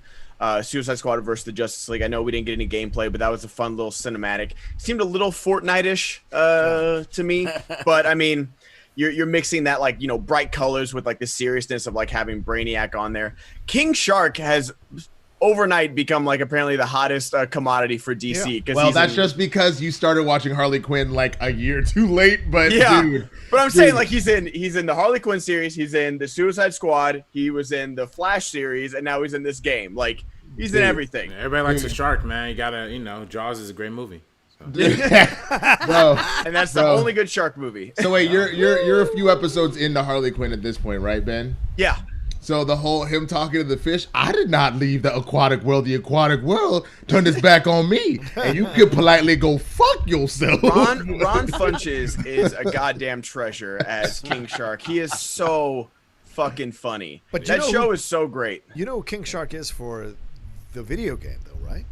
No. It's Samoa Joe, the professional wrestler. He is voicing over King Shark. Oh, really? That's awesome. That's cool. Yeah. And Tara Strong is the voice of Harley Quinn, but no other voice cast has been released yet. So, but I think that's Michael Jai White as Deadshot. I think that's Michael Jai White. Oh, that'd be dope. That'd be dope. The look and feel. By the way, gang, we have 1,300 of you all watching us. Where are we at on likes? Are we even close to 500? 366. Let's get to at least 500, likes. Guys. Yeah. Also, we are light on the Streamlabs and Super Chats and Schmobots, people. We are light. So let's go. It's the 200th episode. Come give it some love. Show Christian Harloff you appreciate that we come here every day and do a show for you guys, and all of us get to come in and be a part of it. So please, let's take this last hour and go speeding to the end here with a lot of Schmobots, Super Chats, and Streamlabs so that we can all keep coming back and talking with you and having fun with you all about everything we're discussing today. And I saw people complaining on last Friday's show it's too many Schmo, it's too many Schmo. Yo, we gave y'all 2 episodes last week of no Schmobots. We gave y'all 2! No Schmobots last week. Kevin Smith went 700 hours and no Schmobots. Yeah. How do we have 1,300 people? Did they announce Ellis was going to be on or something? Dan Merle's on the show today or something. They're like, Dan Merle's coming on. Enough for you? You don't mess with the Rocha. That's what they say. Now, you're enough for me. You want to be on the den next year? Didn't you not put the U? Isn't that the problem? Isn't that the problem? Bro, how hard it was to sleep. It finally hit me Saturday night. And I'm not skimming spoilers because I don't want to give it. But it hit me so hard Saturday night. I couldn't sleep. 4 hours of just toss and turning guilt. Just 4 hours of for that one word. You? Yeah, oh man. My Lord. That's how deep this game is for some of us who compete at that level, man. It's like one stupid word. It's crazy. I mean, look, man. I can't remember. I mean, obviously, I know you speak Spanish in some regard. See. So to that point, bruh, like, I mean, think about it. There's like little you know how if you leave one word out in a different language, it changes the meaning completely? Right. Like, you don't want to be... But he speaks with an accent in that movie, so I thought, well... but I just went brain dead for a second. But anyway, yeah. I didn't get a nice Winston text afterwards, though. It was nice to get one after the Ethan match. I should have got one. Anyway, all right, let's move forward. What's the next thing? Last bit of DC news. I know it's just all of it. Shazam and Aquaman. We got a little bit like of an animated trailer, Black kind of The Rock breaking down about Black Adam, about like the history of Black Adam and Kondak, the country that he comes from. So that's when did he get announced as Black Adam? Like, I feel like it was like 5 years ago. 5 years ago. Yeah. Something wild like that. He literally has said, this is the superhero, supervillain I want to play. He's been talking about it. It might literally be longer than 5 years, Winston. Are we talking pandemic time, or are we talking like how are we No. Yeah. like real world, like real talk, like since 5 years ago was January, as far as I'm counting. So years ago was April. Let's be real. Yeah. But yeah, so and then we got a title for the Shazam sequel, Shazam: Fury of the Gods. You'll see Sinbad joining the cast, while Adam Brody will also reprise his role as the, I love this word, Shazamified version of Jack Dylan Grazer's character. And then James Wan went on to say Aquaman will be a little more serious, a little bit more relevant to the world that we're living in today. So Aquaman will be in quarantine in the ocean. $20. Old John Rocha had a farm E-I-E-I-O, and on his farm he had some cows E-I-E-I-O with a moo-moo here and a moo-moo there, here a moo there, a moo everywhere, a moo-moo. Old John Rocha had a farm E-I-E-I-O. Old John Rocha had a farm. Thank you. Yes. Thank you. Oh, I just looked it up on IMDb. The Rock has been wanting to play Black Adam since John Rocha's birth. It's been very long. Wow. Yeah. Wow, I actually did literally look it up, and it's been since 2014. So here's I want to read you a tweet. So I want to read you a tweet from Drew McWeeny. Drew McWeeny tweeted this over the weekend. He said, on the set of Get Smart, that's a long time ago, I had a conversation with The Rock, who was just starting to get into the world of Shazam. He was excited I was a comic book fan and quizzed me. I remember clearly Black Adam's the character, right? This has been a long time coming. So clearly, he has had Black Adam on his mind for quite some time. I mean, Get Smart is what, 2009, 2010? I'm not great on this. It came out in 2008. And it probably that tells you how long 2007. he's been thinking about Black Adam. It'd be made it since 2007. Yeah. That's amazing. So which out of these three, which one are you guys most excited to see? Like, are we excited to see a Shazam sequel, finally get our Black Adam movie? Or are we excited to see, like, James Wan, like, he always talks about, like, the horror and the trench, that scene. Which one are we excited to see? I defer to you all first. Black Adam, I don't know anything about, so that's always my go-to, is if I don't know the character at all, and because like I've said before, I always like the ones where I don't have any backstory. I kind of did. I was watching that trailer. I'm like, oh no, I don't want to hear anything because I don't know if he's good or bad or what. So that's mine. I agree. I agree with that completely. And also, I don't right now, like, if they're saying Aquaman's going to be dealing more with what's going on today, I want to stay as far away from it as possible. Because I'm living today every day. You know what I mean? Like, I'm living it now. So I would just like make Atlantis great again. Yeah. Well, that was gonna be my question about Aquaman. Like, what are they gonna address today? Are they gonna address police brutality? Yeah. I mean, some fish getting beat up, like, and getting pulled over. They say Ocean Master's coming back, so yeah, I don't know. It got to be Ocean Master. Why has it got to be Ocean Master? Why he's got to be Black Manta comes out. It was like, I'm killing all y'all. No, why he also got to be Black Manta? You know what I'm saying? Why can't he just be Manta? Like, why we gotta... Also, is there a red Manta, a green Manta? No. It's an Ocean Master joke I don't think I'm allowed to make, so I'm not gonna make it. It's okay. Text me real quick. I'll make it for you. I got Happy. I think Happy is allowed to make it. Go ahead. What were you gonna say, Kate? I was just joking about Black Manta. Sounds a lot like Black Lanta. So. Okay, so Ben Goddard says Ocean Master. No. Oh, Black Manta. I told you. You can't make that joke. He really put that in the group chat. Joke. We gotta get him out. I do like the idea that Sinbad is going to be in Shazam too. Well, wait. Now you're talking comedian Sinbad. Yes, right? comedian Sinbad. Oh, I thought there was a character called I didn't even take the time to look Isn't there up. a character called Sinbad in the Shazam? I don't know, universe, but I was like, I assumed it wasn't Sinbad. Well, I think it's fair to wonder if I there's thought a it was the character named comedian Sinbad. Sinbad. Honestly, I thought I didn't. Well, it said I'm not Sinbad. It says Sinbad joining the cast. Yeah. And so it's got to be the comedian. Of course, it's the comedian. But like, there is a comic book character called Sinbad. Right. There is. But Sinbad he's going to the be sailor. voicing over a character in Shazam. But I'm super excited to see Sinbad join the cast. Yeah. I hope he's Bro. Shazamified too. Like, so. I still remember Necessary Roughness. I love that movie. We here to party. What was the other one? Oh yeah, but for me, I'm looking forward to Black Adam. It's The Rock, for God's sake, for the love of God. I want to see what he can do with this. Is it gonna be The Rock playing Black Adam, or is it gonna be legitimately Black Adam? That's what I want to see. If he's gonna really blow people's minds with his acting in this, with his approach to the role, and fitting into this world they're creating, because apparently the rumor is that that's where Henry Cavill might return as Superman. Yeah, for real is in that Black Adam. Well, that's a great animated movie. If people haven't seen it, Black Adam and Shazam versus Black Adam versus Shazam and Superman is great. Yeah, absolutely. Yeah, Absolutely. but I'm excited to see any black superhero too. And even if he's a villain, I like the whole concept trailer of him like being this slave who like breaks out of these chains and ends up being like this cosmic hero. I think there's something very powerful about that too. So yeah, it feels very Killmongery and to the point of, and I mean that in a good way. Point. You're now taking it to the next level. I feel like, and because then you're gonna have a situation where. Obviously, Black Adam's going to be about Black Adam, and like he has been an anti-hero and a villain. He goes kind of back and forth. So it'll be really interesting to see that. Alan turning Smithy point. donated $20. Thank you, Alan. Happy 200th episode, schmoes. Thanks, Rocha, Kate, RB3, Brett, Winston, and Ben. Thanks to Bibbs2 in the chat. Congrats, Bibbs in Harloff chat. and Alice, for creating my favorite show. Hopefully, What's up, I'll Bibbs? get 200 more episodes at least. You guys are killing it. Peace. Thank you. So too, yo. But yeah, it'll be interesting to get on that point where you go, damn, do I side with Black Adam on this? Like, No, I that's know what I he's a liked little about it. I like that. extreme, but like shit, maybe he's right.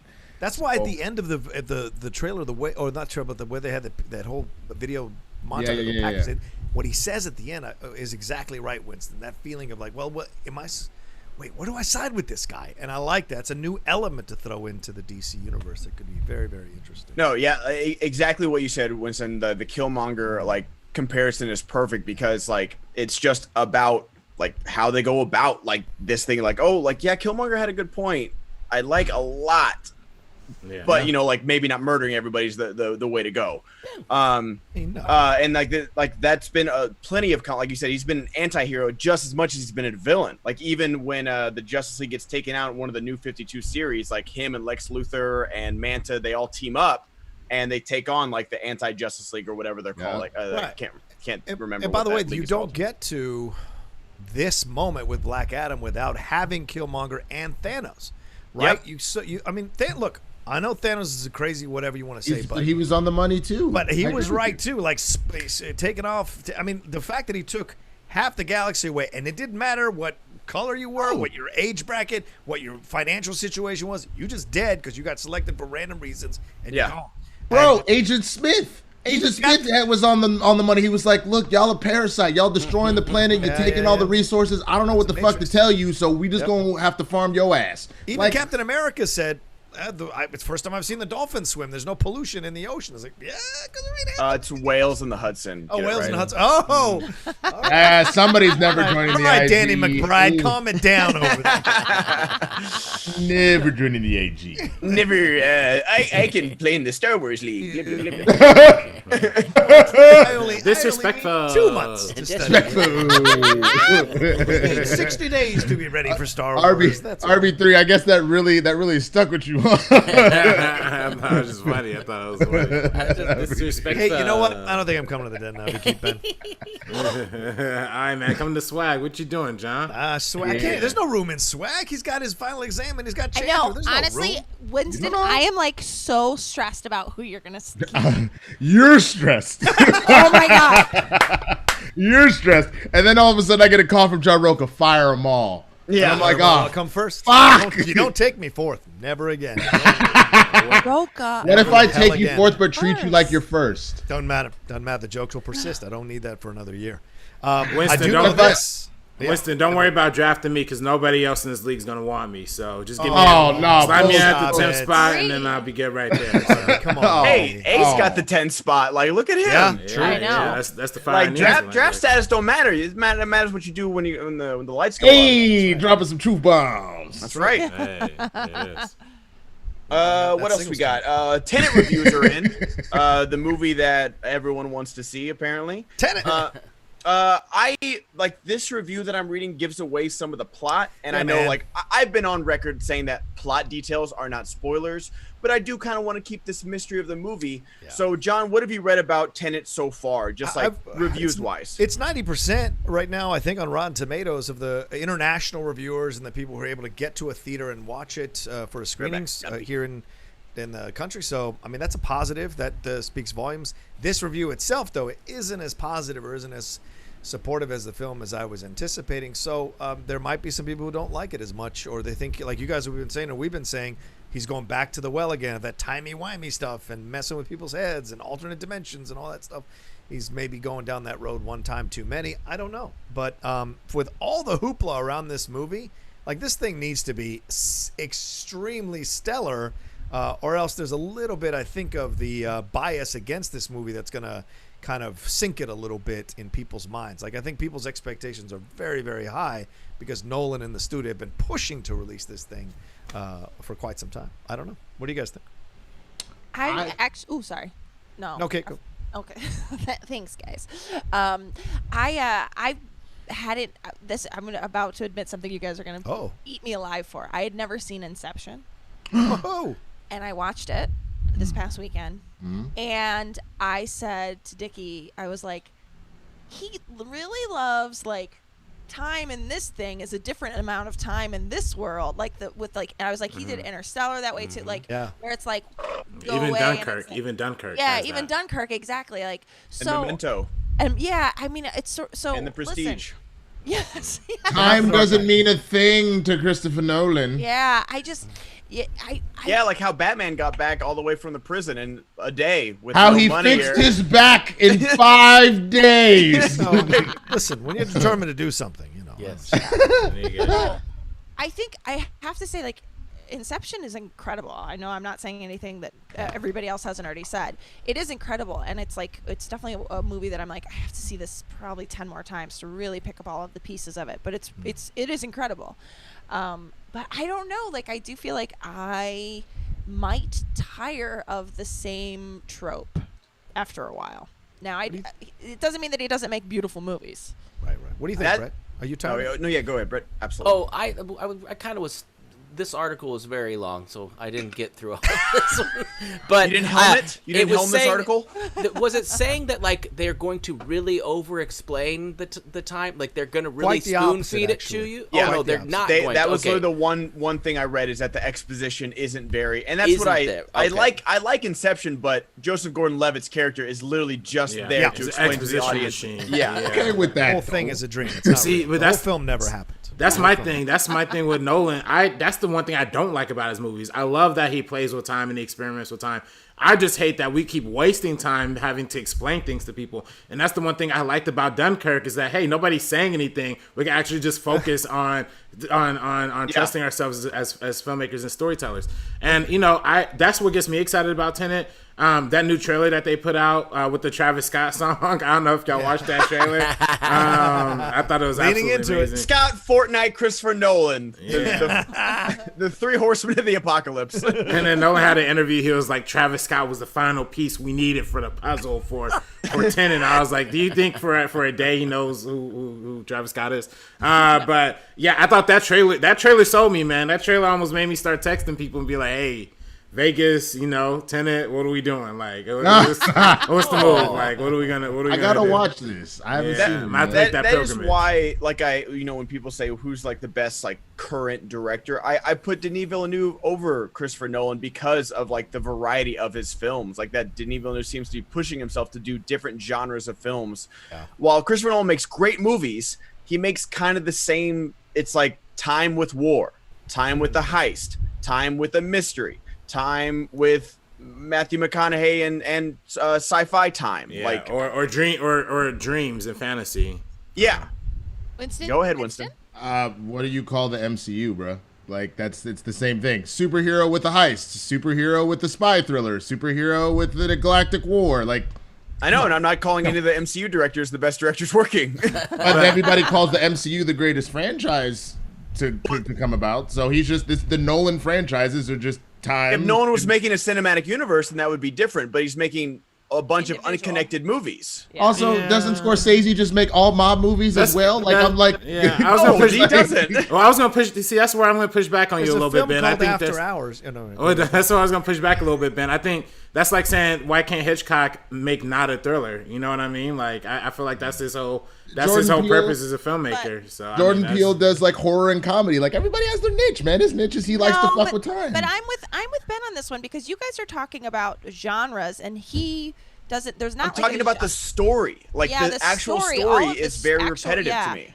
Yeah, it's like he's transcending genres. Like he does. It's a war movie. That's a genre, right? A war movie, and he's telling it in a way that has to do with time. It's like, I don't know. I think it seems to me like you guys are talking about genres, and of course people can stick to their genres. We're talking about a gimmick, and his gimmick seems to be the time thing. And it's, listen, if that's what he cares about telling, that's fantastic. Then tell those stories. Yeah, I'm not saying he tells it bad, but even in Westworld, like Jonathan Nolan in Westworld, like it's the same thing. He's jumping with time. Like, do you think that M. Night, who we can have any opinion you want, but like his thing, maybe gimmick's the wrong word for it, but I would say gimmick is that he always has a surprise, right? There's always a twist. And I feel like what we could say about Nolan is there's always a twist with time with Nolan. Yeah, but see, that's the thing. If M. Night had all of his films end with an amazing twist, like every single one of his films was amazing, that wouldn't be a criticism. People will love that. Like, I think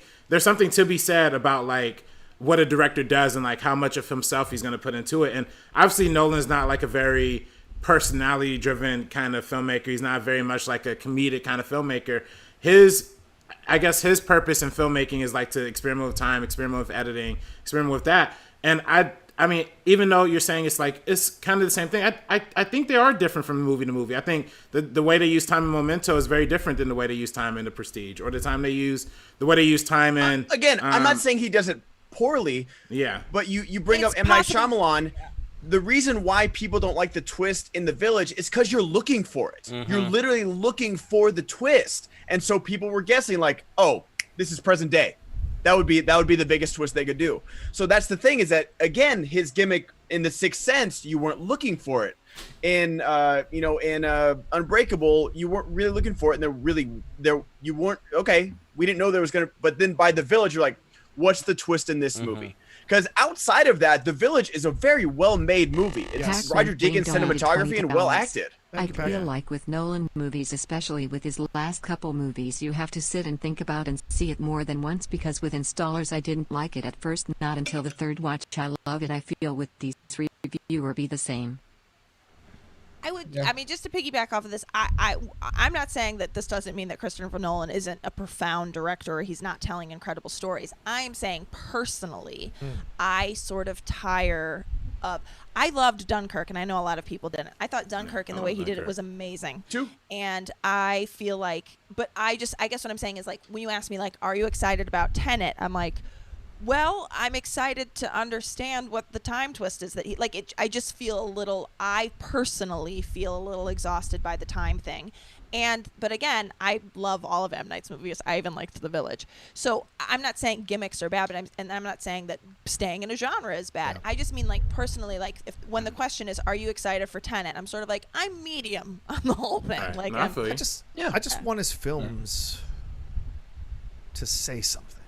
And I don't necessarily know they say more than just, look how inventive I am. And that's what I'm wondering about. Because I know love saves all, and that concept's been around since the birth of Interstellar. You know what I'm saying? I mean, talk about a great movie that I was completely fucking sold. He's flying through the fifth dimension. And he goes, "Love, Marv," and I go, "Oh, you son of a bitch!" That's the exact moment I checked out of that movie. That was the exact moment I was like, "Are you kidding me?" So there, and then he goes, "Love, Marv." Oh, son of a goddamn it! Yeah, no, that was the exact moment. You know what I was gonna say? It's love. Speaking of love, it's my 3-year anniversary. Happy anniversary, baby. Hey, there we go. She's standing on your desk. What's happening? You just. Oh, he's looking at the camera. Oh no, I'm looking at the camera. I'm looking at the. She always stands on his desk and watches. Just make sure he doesn't good say job. anything. Hey man, I'm just never mind. I was about to say something. Which she would have thought it would have been hilarious, but somebody was gonna text it to me and I'll say it. All right, head over to Streamlabs, guys. All right, let's do it. Head over to Streamlabs, formerly call sign 69. As a fan who grew up being bullied, Bibbs calling Ben a bully hurt and made me sad. It'd be different if Bibbs were okay with character work, but doesn't feel like he is, so it felt aimed at Ben, not the boss. Character work is critical, and I hope he can appreciate that soon. No, I think Bibbs has a right to feel how he feels about it, and can we allowed to speak about it? I don't remember if we're allowed to speak about it. I have a spoiler graphic. Yeah, put that spoiler graphic up, RBG, if we're going to talk about it. I will say that I think what I saw from Bibbs was fantastic in that match. And look, it's my crew. I was sad to see what happened, but I liken it to the NFL. As soon as a new offense shows up, rules the season, but then defensive coordinators are spending that whole season figuring out how to short circuit that offense. I think what Bibbs has been doing is figuring out how to short circuit mind games and how to take them up. So his narrative now, and he's been repeating it over and over again in multiple shows, is you can do all the character work you want, and you can try to mess with my head. If you don't know the answers, it's not going to matter. So in his mind, to diffuse the mind games is to go, well, knowledge is more important than mind games. So I can beat you knowledge versus knowledge. And we may be seeing a new level from William Bibbiani coming, and everyone should be afraid of that. Because if you can't mess with Bibbs' head, you are in trouble. Because that's the only way I've ever seen to beat Bibbs is to occasionally mess with his head or him get in his own head and him stumble. But if he's moved past that to where it's knowledge versus knowledge, then mind games, either if you keep doing the same thing, you're going to look like a child playing in an adult game. If you don't adjust your mind games to go next level to match what Bibbs is doing, then you're going to get lost. And so I think what he's doing is trying to change the narrative to diffuse that, and it's a challenge for every other competitor to kind of meet that when they play Bibbiani. So I don't think he's wrong, and him calling Ben a bully is his own way of mind gaming him a little bit.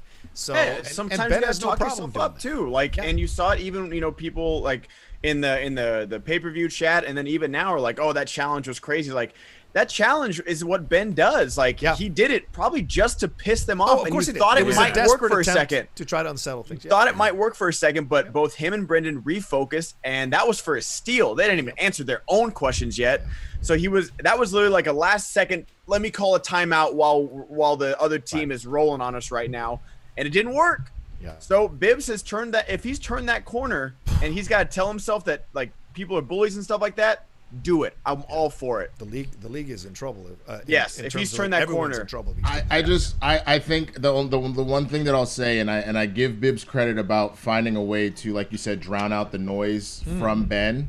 But the truth is, to say this is just about knowledge, I think is a very two-dimensional way to look at this game. If that was the case, then why are we doing promos? Why are we doing storylines? I think his approach to it is it's just about knowledge. If that's what he needs to tell, like you said, if that's what he needs to tell himself to go to the next level, amazing. Yeah. But anybody that would ever say that this is just about the knowledge, talking actually about the sport and not about how you view the sport, I think isn't correct.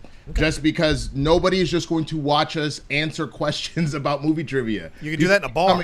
People come back because Guy tackles someone through a table. People come back because you come out of that mask and the horsemen are a thing, and because Kate's doing Chicago Kate, and because I'm handing Roxy L's. People are here for stuff like that. Yeah. They're not here just to see. But also, people love to watch Captain America in the MCU, and Captain America hates bullies. Like, people love to watch that pure person that is just there for the right reasons, and that's who Bibbs and Brendan can be in this league for sure. But by the same token, brother, Bibbs can get a little bullyish sometimes in his matches and throw little shots, little passive-aggressive shots at the other person. Oh, and yeah, sometimes when he was like, you've got to be aware that he's got to be aware that he's being a little bit of mind games himself. So if you can deprogram that from Bibbs. You saw Brendan take a shot at Ben, and then even when they were stealing, when they're like, oh, well, he guessed it was Frank Sinatra in, Crab Girl. Yeah, he was like, he shouldn't have said that. Well, he shouldn't have done that. It was Elvis. Like, it's Bibbs for you. And, like, he'll get you with the knowledge on that.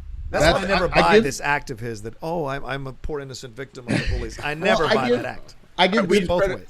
I see what Bibbs last thought here, Winston, then we got to move on. No, for sure. I see what Bibbs just said. The knowledge has to be the part. I don't disagree with you, but like, for example, I know like there are basketball players that know that they can't go yam on everybody. So sometimes it is about, I have crazy handles. It is. So like, that's the thing. You can, but like, just like if you come up against somebody that maybe has a bigger knowledge base than you, Bibbs, then you also run into trouble. Then you might have to dig into some mind games. So like, everybody needs to have a little bit of something, and some people have a stronger knowledge category, some have a better strategy, some have a whatever it may be. You know what I mean? So that's all. I also just want to be very clear. Nobody tunes into the Schmodown for my Chicago accent. That's a lie. House Heisenberg. In honor of the 200th episode, I went back to watch some of my favorite bits from the show. Rocha, did you ever come on the Action Guys?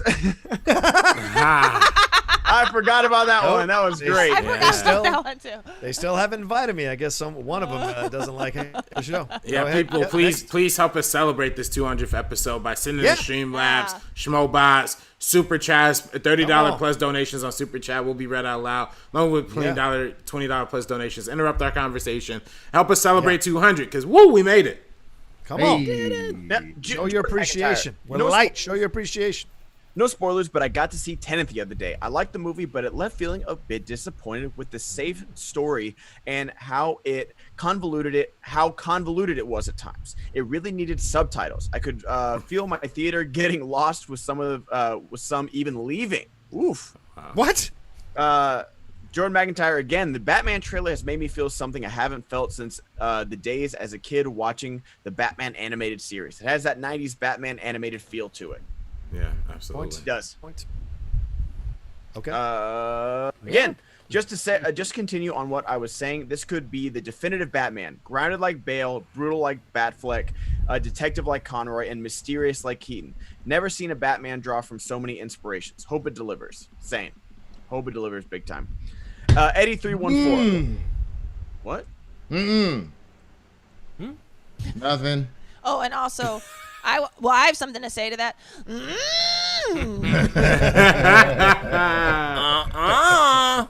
I do. 314. Robert Pattinson is going to be an amazing Batman. Unreal how they were able to make an incredible trailer with only 25% of the filming done, according to Matt Reeves. One of the best trailers that I've ever personally seen. Hype is real. Tom Woodford. Hi, gang. I've decided to start collecting movie soundtracks on vinyl, as I love the format. So far, I have Jojo Rabbit and just ordered Good Morning Vietnam. Do you have any recommendations? Hey, Brett. Yes. Drive Black and Panther. The Neon Demon. Black Panther. Black Panther's good. I also recommend the True Romance vinyl. That's fantastic. That soundtrack. Oh yes, that's and the Crow, if you can find it, and Pulp Fiction, it exists on vinyl. Those are great. Pump up the volume. Yeah, that's good. Oh, that's good. Big chill. Oh yeah. I have that on vinyl. I love actually. it. Oh, do you? Both Guardians of the Galaxies. Those are great. Andrew G. The Batman looks incredible. Snyder's Justice League looks awesome, but what is the deal with the aspect ratio of that trailer? Is the film/miniseries really going to be released like that? I don't know. Hey, that's what I said too. I think they wanted to have a conversation piece. They got one, but maybe we gotta have to answer some questions. Yeah, I'm guessing it was just for Instagram or something. 156 Impulse. Hola, I watched the Batman trailer about 20 times, lol. I was always behind Patterson as Batman. I was happy about his quote of not working out, but after watching this trailer, I believe in Matt Reeves and Pattinson. I'm pumped. I'm vengeance. This is my bat. Jay Scotty, for real. Over under on whether or not Grant Gustin's version of the Flash from the CW will appear in the upcoming Flash film being helmed by Andy Muschietti. It was confirmed, and Ezra's version of Barry got the moniker of the Flash from his cameo on the TV show.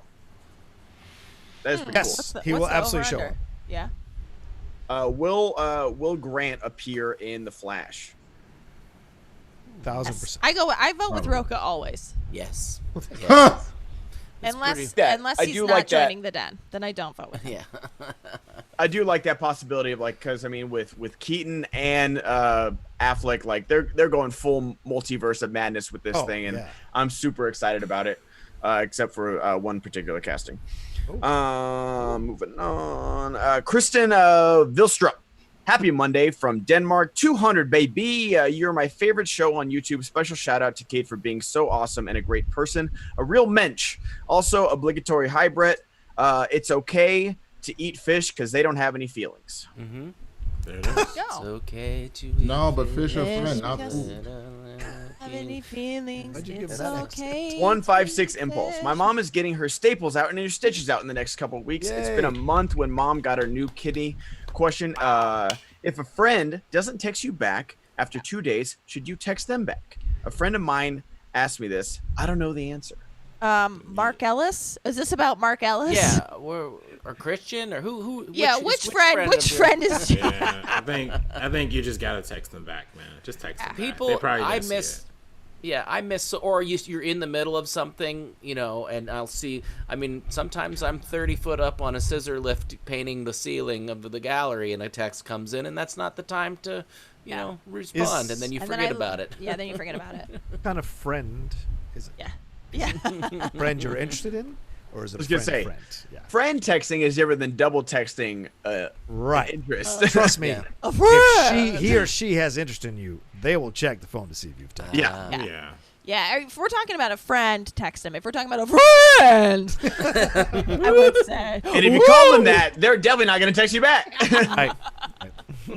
Hey, it's Mikey G. Any boxing fans on today? Did anyone watch the White Povetkin fight on Friday? The best. I was wondering how you're going to finish that. I'm like, how's he going to finish this one?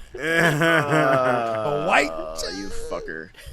One of the best knockouts in years, almost as good as Robot Bat and Bats in that trailer. 156 Impulse. Hey, again, I have a lot to say today. In my opinion, this is one of the realistic Batman movies. The police don't trust him and the people don't trust him. Batman has hate, has anger. He mad. I love it. He looks for trouble. We love it. Yes. Yeah, another great part of the trailer was of course, Jeffrey Wright's fantastic as Jim Gordon.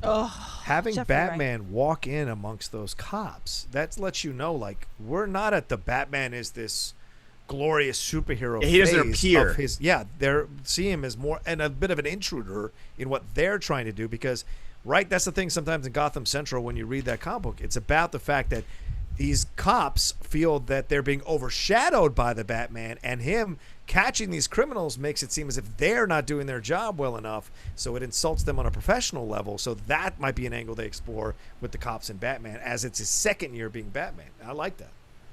Me too. I think I just unrelated to anything, but Jeffrey Wright's my favorite actor. I think. Yeah. Like in the world. There's in all nothing wrong with that. Love him, especially in Shaft. Oh my God, he's so good in Shaft. He's so good Especially at Shaft. in Angels in America. Yeah, true. And that's what he debuted on. Especially in Basquiat. I mean, listen, if there's a Jeffrey Wright wheel slice, I am on it. Oh, you had me at Basquiat. You're a super villain. You're a good villain if you can take a crap with the door open while you're Yeah. Lady in the Water, M. Night. Oh my God. Anyway. Shameless shill for Kate. Hey, Kate, you are awesome. Don't let anyone tell you that Chicago accent sucks. It's amazing. And you put together a great roster, including Ben, and yell it, the undefeated Brett. Love you, Kate. Thank you so much. 156 Impulse. As a Superman fan, I love Man of Steel. I'm pumped to see Justice League cut. I only saw Justice League once. This cut will be amazing. I like Zack, and I love Henry as Superman. Let's go. Absolutely. There needs to be a Man of Steel sequel. Your mom. I was watching a family's trailer reaction to Batman and understood the mother says it's reminded her of the old Batman movies, and one kid responds, the Nolan movies? And I've never felt so old, and I'm 25. Oh, that's tough. That's tough. Yeah. That would make me feel very old as well. Holy crap. 25, the alleged same age as Sabrina. Oh my God! Wow. That was that. Never mind. Yeah, we don't need to. We don't need to. Easy Shut Cheetah. up, Kate. Shut up, Kate. Shut up. Easy Cheetah. Easy. All right, no, 156 Impulse. I want to see Superman. I do too. Tongue Punch Fart Box. Hey. This Batman seems more grounded than Nolan's, even down to Catwoman's costume. It looks like a worn-out cat burglar outfit compared to the skin-tight one in The Dark Knight Rises. Which wasn't a bad costume. Elmo. Elmo. I mean, Batman was hot too. what? I mean, like, we don't have to compare to the other Batmans, do we? Just take this Batman as it is and enjoy it for what it is. We do, Why do you have to Rocha, It's more we grounded. do. It's better. It's got better outfit. We have to do it ad nauseum. We have to Okay. take these things and compare them until we're all just sick of it. Yeah. Unfortunately, when there's 8 Batmen, you have to start looking at them all. I guess. You do. Yeah. You do, actually. Welcome to the panel, Rocha. ECD, happy 200th episode. Celebrating my birthday today with SEN Monday crew. Then with Ben and Sabrina on Cocktails and Casting later tonight. Love to see it. Thank you so much, bud. Happy birthday, BC. Who was that? BCD. Oh, Happy nice. birthday, BCD. Happy birthday. Happy Rocha, birthday. can you do that like film educating thing? Can you act like I was a teacher again so I could get that amazing plug back out? Cause Yeah. You all need to know Robert Butler III is also teaching film classes during this time of COVID for your children, and he will get you very educated about the medium of film, themes, points of view, narratives. His treatise on Spike Lee alone is enough to sell you on the genius of Robert Butler III. If your child is lucky enough to qualify to be taught by this man, count yourself lucky that your child may become a future Steven Spielberg or Christopher Nolan or even possibly Stanley Kubrick. We shall see. But Robert Butler III, please don't miss out on his seminar this Saturday at 2 p.m. at El Cerritos Performance Center in the main auditorium. Or for free at First Cut YouTube. Or for free at First Cut YouTube channel, yes. All that, he got the plug wrong. After all that, he got the fucking plug wrong. He didn't give me the plug ahead of time. Hey, I was muted in the beginning. They couldn't hear me. I had an excellent plug, man. I fucking can't with you today, Rocha. I swear to God, bro. I just got to do one more show, Winston, and I can rest. Hey, bro, but you know, rest. Hey, man, you know what we talking about today too. Yeah. Bang, bang. God, hell of a show. Did you get that Twitter DM I sent you, Winston? You sent me a Twitter DM? Hold on. Check your Twitter DMs. Okay. Hamstracked. I'm gonna read this and move on quickly. How many women? Yeah, I did. I forgot I saw this. How many women is Flash gonna attack in Justice League? Gonna move on real quick. Corey Scott Johnson. Yikes. Read that as a $20 super chat. Yikes. Corey Scott Johnson. Milestone announced their comeback and a static movie in development. As a black nerd, I am lit. Absolutely. Yeah. How did I forget? That is the best part of Static DC Shock. fandom. What the fuck is wrong with me? You forget your Oh blackness, God, man. I can't wait. And I'm just Forgetting your upset. blackness, man. You have to remember. You guys have to understand. This means that I have to do 2-a-days from now on until they cast me in this movie. So I might have to go in a minute because I gotta go lift something. You've been dating a white woman for too long. You're forgetting your blackness, man. Yeah, Static Shock. Static Shock. Disrespectful. Oh, shit out of here. Rocha's all like, you're forgetting your blackness, brother. You're forgetting your blackness, brother, man. You from Black Atlanta. Go. Oh God. With the homies too long, brother. You've been spending too much time with the ocean massa. You don't understand how this works. Oreos now. You don't like them real Oreos, do you? Oh my God.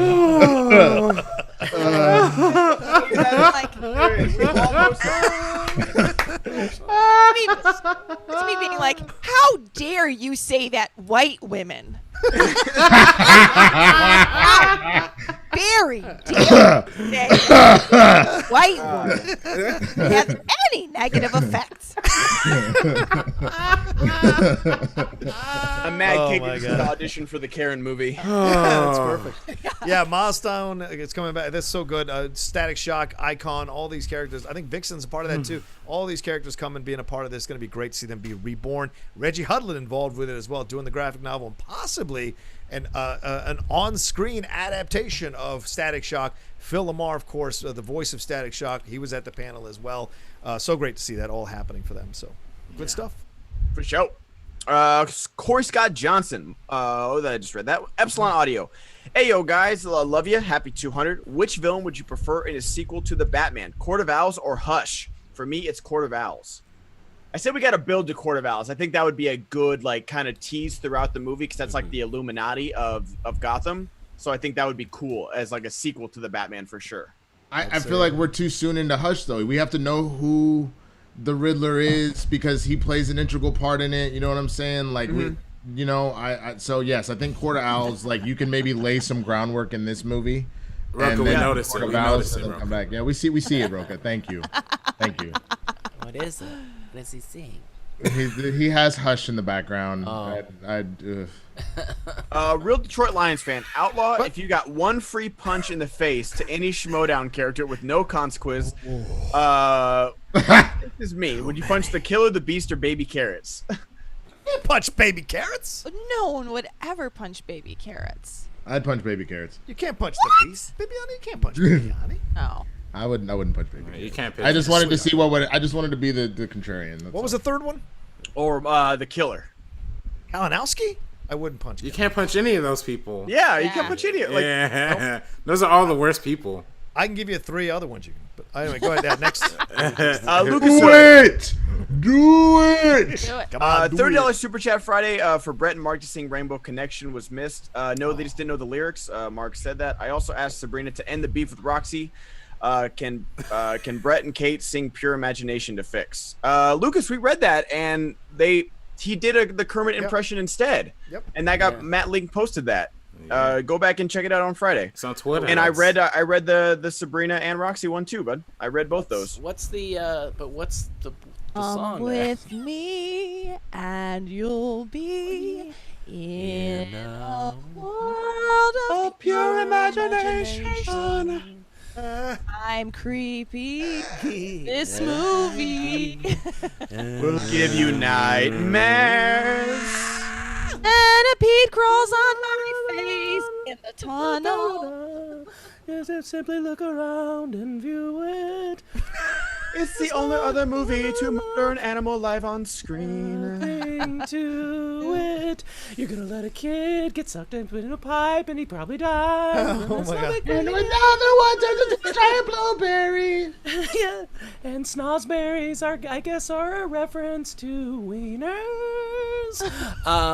Go ahead. CD. Happy anniversary to Winston and his girlfriend. Hope you have a good day today and get to celebrate. However it makes you happy. Glad to support you. Thank you so much. I hope she doesn't steal any more of your blackness today. How? I am very worried. Yeah. To his girlfriend. I was just joking, Chris. I was just joking. Don't come. Winston's girlfriend's just off camera eating Fruit Loops separate from her milk. Yeah. Stealing his blackness. On this day of love, you 3 disrespectful fucks, for real though. I'm making fun of what Rocha said. Me too. Oh, it's okay. It's okay. Didn't Kate say earlier in the show that women just cutting other women down? That's a slice of life. We just out here in these streets doing that. I love your girlfriend. Quick, someone flash your camera real quick at Winston. Make sure he's okay. Also, I love your girlfriend because I actually feel like she and I look alike. Hey.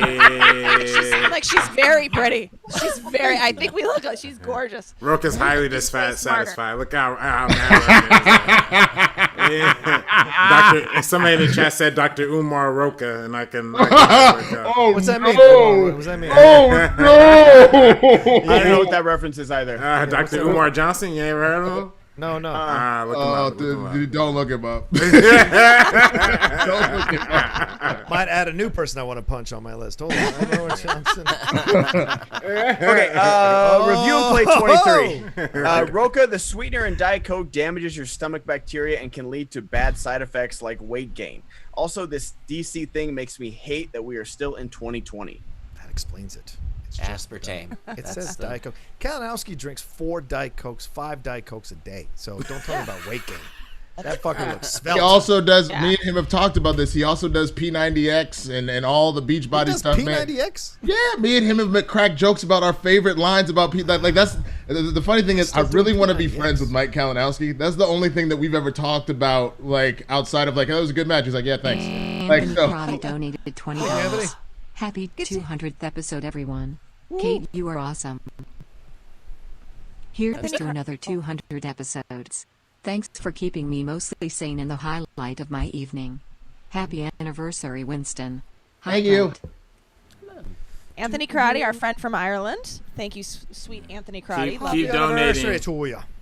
Happy anniversary. Happy anniversary. Keep donating. We need to keep in that I goal. think if people schmobot in Rocha about Rocha's 3 people he would punch that we did not, I think he should have to reveal that. If we get to 300 schmobots in the next 12 minutes, I'll laugh. Oh my God. We should have said 200 Smobots for episode 200, huh? We should have said that. That's it. Should have said that. Damn, we're 582 likes. $200. Right, Yeah, no, we don't give them the likes. Good views. PLD. Happy Monday. Tonight is Chill to Action's 1-year anniversary and 50th episode. Stop trying to steal our thunder. We have Ben Bateman and Andrew Guy. Thanks to everyone for all the support. Wait, they're having Andrew Bateman and they're having Andrew Guy and Andrew Bateman? Nah, sorry. Yes. Andrew Bateman and They're David showing the Guy. Okay, that's cool. They're having Jeremiah Paramo. Trash Panda. Looking forward to Rocha on the Quirky Mercs next season as a new member of the Real Rejects. Yes. Yeah, well, I could see that. That would be amazing. Nope. Tongue Punch Farbox. Anybody else think Taika is King Shark in Suicide Squad? That's been the rumor on social media that he's going to voice over King. He's going to do the voice over King Shark. Maybe. That would fit. That would fit. Voice is so hard to. He does so many different things. 3356. Hi gang, I watched the Batman trailer. I find it great to watch. My part was when he beats the snot out of that thug and says, "I'm vengeance." Classic line. Thanks. Happy at 200. Hi Kate, Brett, Winston, Ben, and RB3, and the legend, Mr. John Rocha. Oh, thank you. That's very kind. I haven't heard that term, beat the snot out of somebody, in forever. I really like it. Say legend, John. Tiffany F. Did anyone check out The Vow on HBO last night? Cults seem so easy to fall into, and that is scary as hell. Oh shit! Is there a new doc? Oh, I want to Maybe. watch that. I just watched Boys State. Oh my God. Everyone says this is good. I'm telling you, there is a Boys State. What's that? Boys State. It's about the American Legion competition, not competition, but thing in the state of Texas. They bring all of these different boys from all over, and it's just, and they create their own, like over the course of a week, create their own government and their own parties and their own. Anyway, it's like Lord of the Flies type stuff. Yeah, I mean, some of these kids. There's this kid, Rennie Otero, that everybody needs to look up. He is a, I believe, gay black man that gets nominated to run this thing, and he's the. I've started following. I'm like fangirling over him on the internet right now. I'm telling you, you have to watch this. It's on Apple TV though. So I'm cool with a gay black man as president. I'd like to see that happen. Oh, wait, like he didn't become governor, but he became the part of his It's just amazing. He's the greatest. Who's the guy in Pose? Who's the main guy Vow in is Pose? about a sex cult that Porter. Alex and Matt got into. Billy Porter? I love Billy Porter as president. I'm not signing that treaty. I love Billy Porter as president. All right, what's next? What are we talking about? I don't know. I thought it was about cults, and then Kate said something that doesn't sound very cultish. No, that's not a cult. State. It's just a new documentary. No, sorry. Boys. Just thought process. Boys, I was saying that Boys. No, he was saying it was a new doc. I'm like, I saw the documentary. I got it. We're gone, dude. We're gone. Yeah, Ben, get us back. Tack in on the source. Chandra's video on the Facebook group was amazing. Love all the salt. Anything Chandra does produces. Tell him to stop contacting me, Winston. All right, go ahead. Next. What's Why? He just wants to be your friend. He DMing me going, how can I be a better heel? Just do He just wants to be your friend. Just do you, Chandru. 156 Impulse. Love you guys. Happy 200. You guys make my day. I hope I can meet you guys someday at a Schmodown event. Hugs. I'm an only child. You guys are like my family. Hugs. Appreciate it, bud. Appreciate that, Impulse. And Anthony Persack. Great show as always. Much love to everyone. Thank you so much, Anthony. Check Super Chat real quick. Happy Kobe Day. 824 from Joe Gonzalez. Hey. Absolutely. Garrett_AM_Lee donated $20. What up, my dudes and my Katie Dudette? Glad to soak Kate back. Missed you. Hey, Ben, I saw your cocktail for Twilight tonight. You missed the opportunity to get edible glitter liquor to make it sparkle. Hope you all have a great Forgot about day. that. Happy 200. Forgot about edible glitter. I You messed that up, bro. Or you could have used Goldschlager. Yeah. Like, you have so many no, options. I'd rather drink real glitter than Goldschlager. Dagan said I missed his. Sweaty_Ben Ryan donated $20. Hi gang, happy Monday. That Batman trailer inventions. I love that trailer. Happy anniversary, Winston. Rocha, please just reveal the 3 people. Can we get Kermit the Frog being recruited to play Schmodown by Chicago Kate and Winston for swag? Okay, let me read this last one from Dagan. I found it, Dagan. You don't need to send another one, and then we'll do that one. Hey crew, just wanted to say happy 200th. This show is amazing and don't know where I'd be without it. Cheers to the Monday crew. Outlaw, Den Mother, Winston Drip Drip, Director RB3, The Bandit, and Zaflut and Flouse Brett. Love you all. Thank you so much, Dagan. Glad I found that one. Sorry for missing it. All right, Kermit being recruited to the Schmodown by Chicago Kate and Old Man Winston.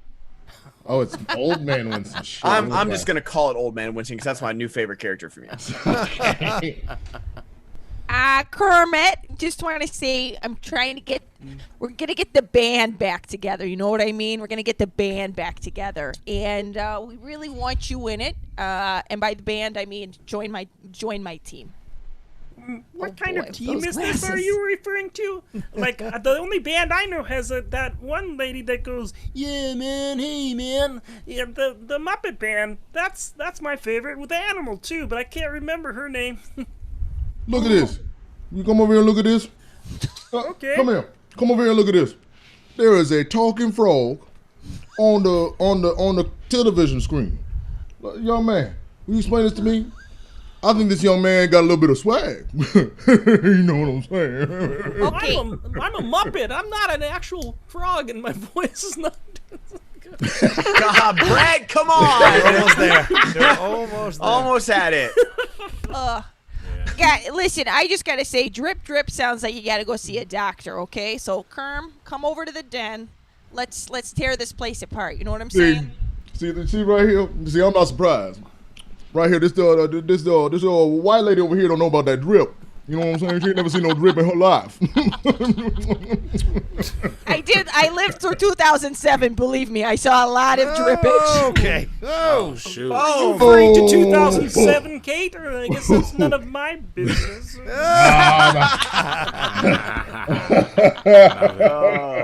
That's a birthday. Where are we at? Are we done? Just you know what, guys. Just a reminder. Fuck you.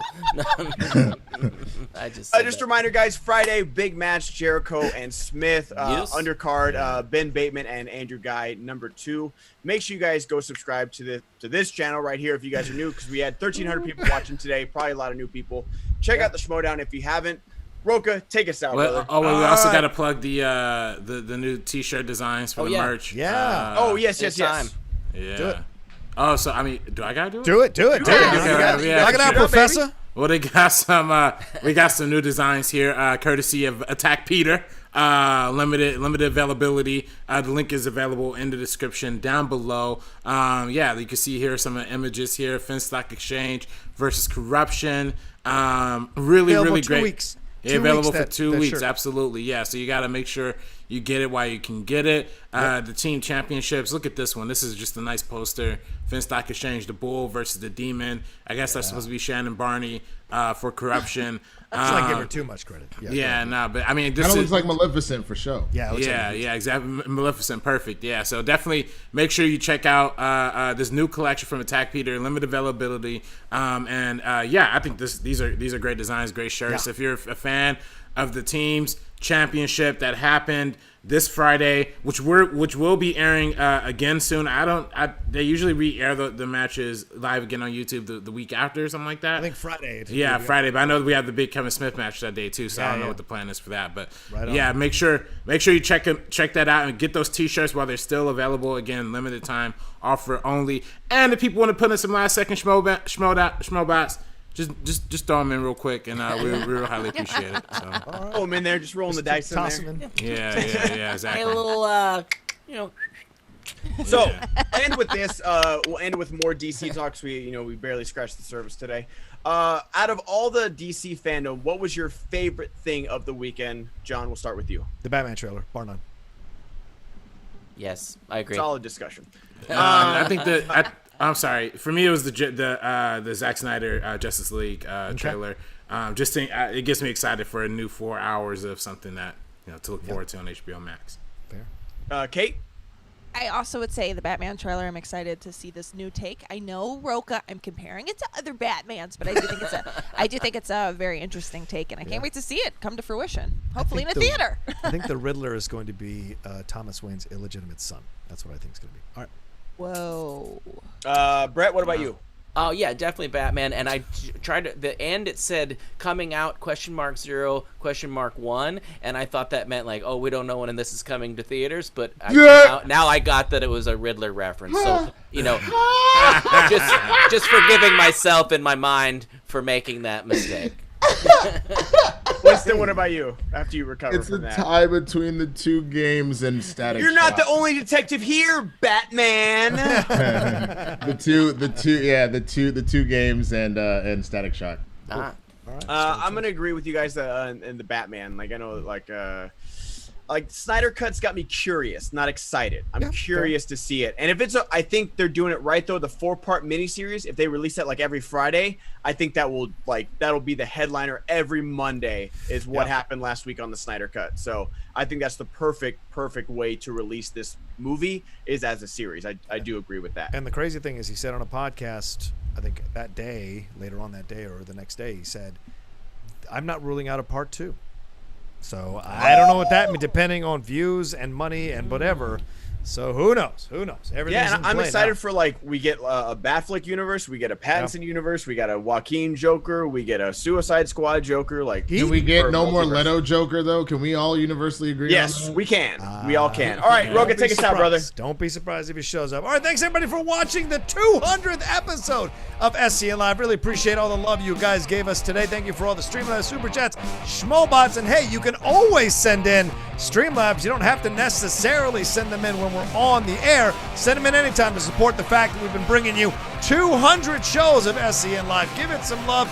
We thank you all so much for subscribing to the channel. Don't forget to do that as well if you haven't yet. All kinds of great content on the Schmodown Entertainment Network. Thank you to Winston Marshall. Thank you to Brett Sheridan. Thank you to Ben Goddard, RB3, and the lovely, beautiful, and talented Kate Mulligan for being here on the show. And thank you all so much for watching us. I am the Outlaw, John Rocha, saying have a great rest of your Monday. Enjoy yourself, and come back and see us again 10 a.m. PT tomorrow morning with another episode of SEN Live.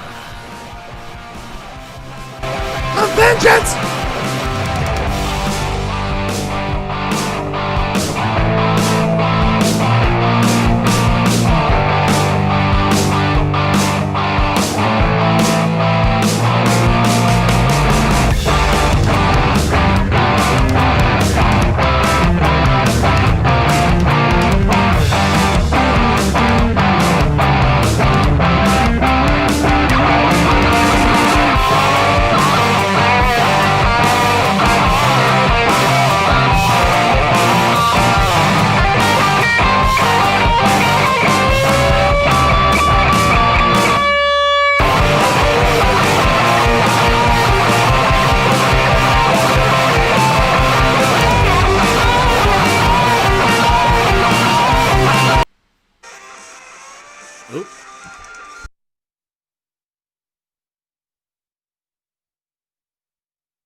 Good? Whew. Oh, bye, Rocha. Oh, I wanted to test whose mic was making that sound the whole time, that breathing, heavy noise breathing. Oh, he thought we were out. I think it was Rocha's. I don't know. Yeah. Okay. Well,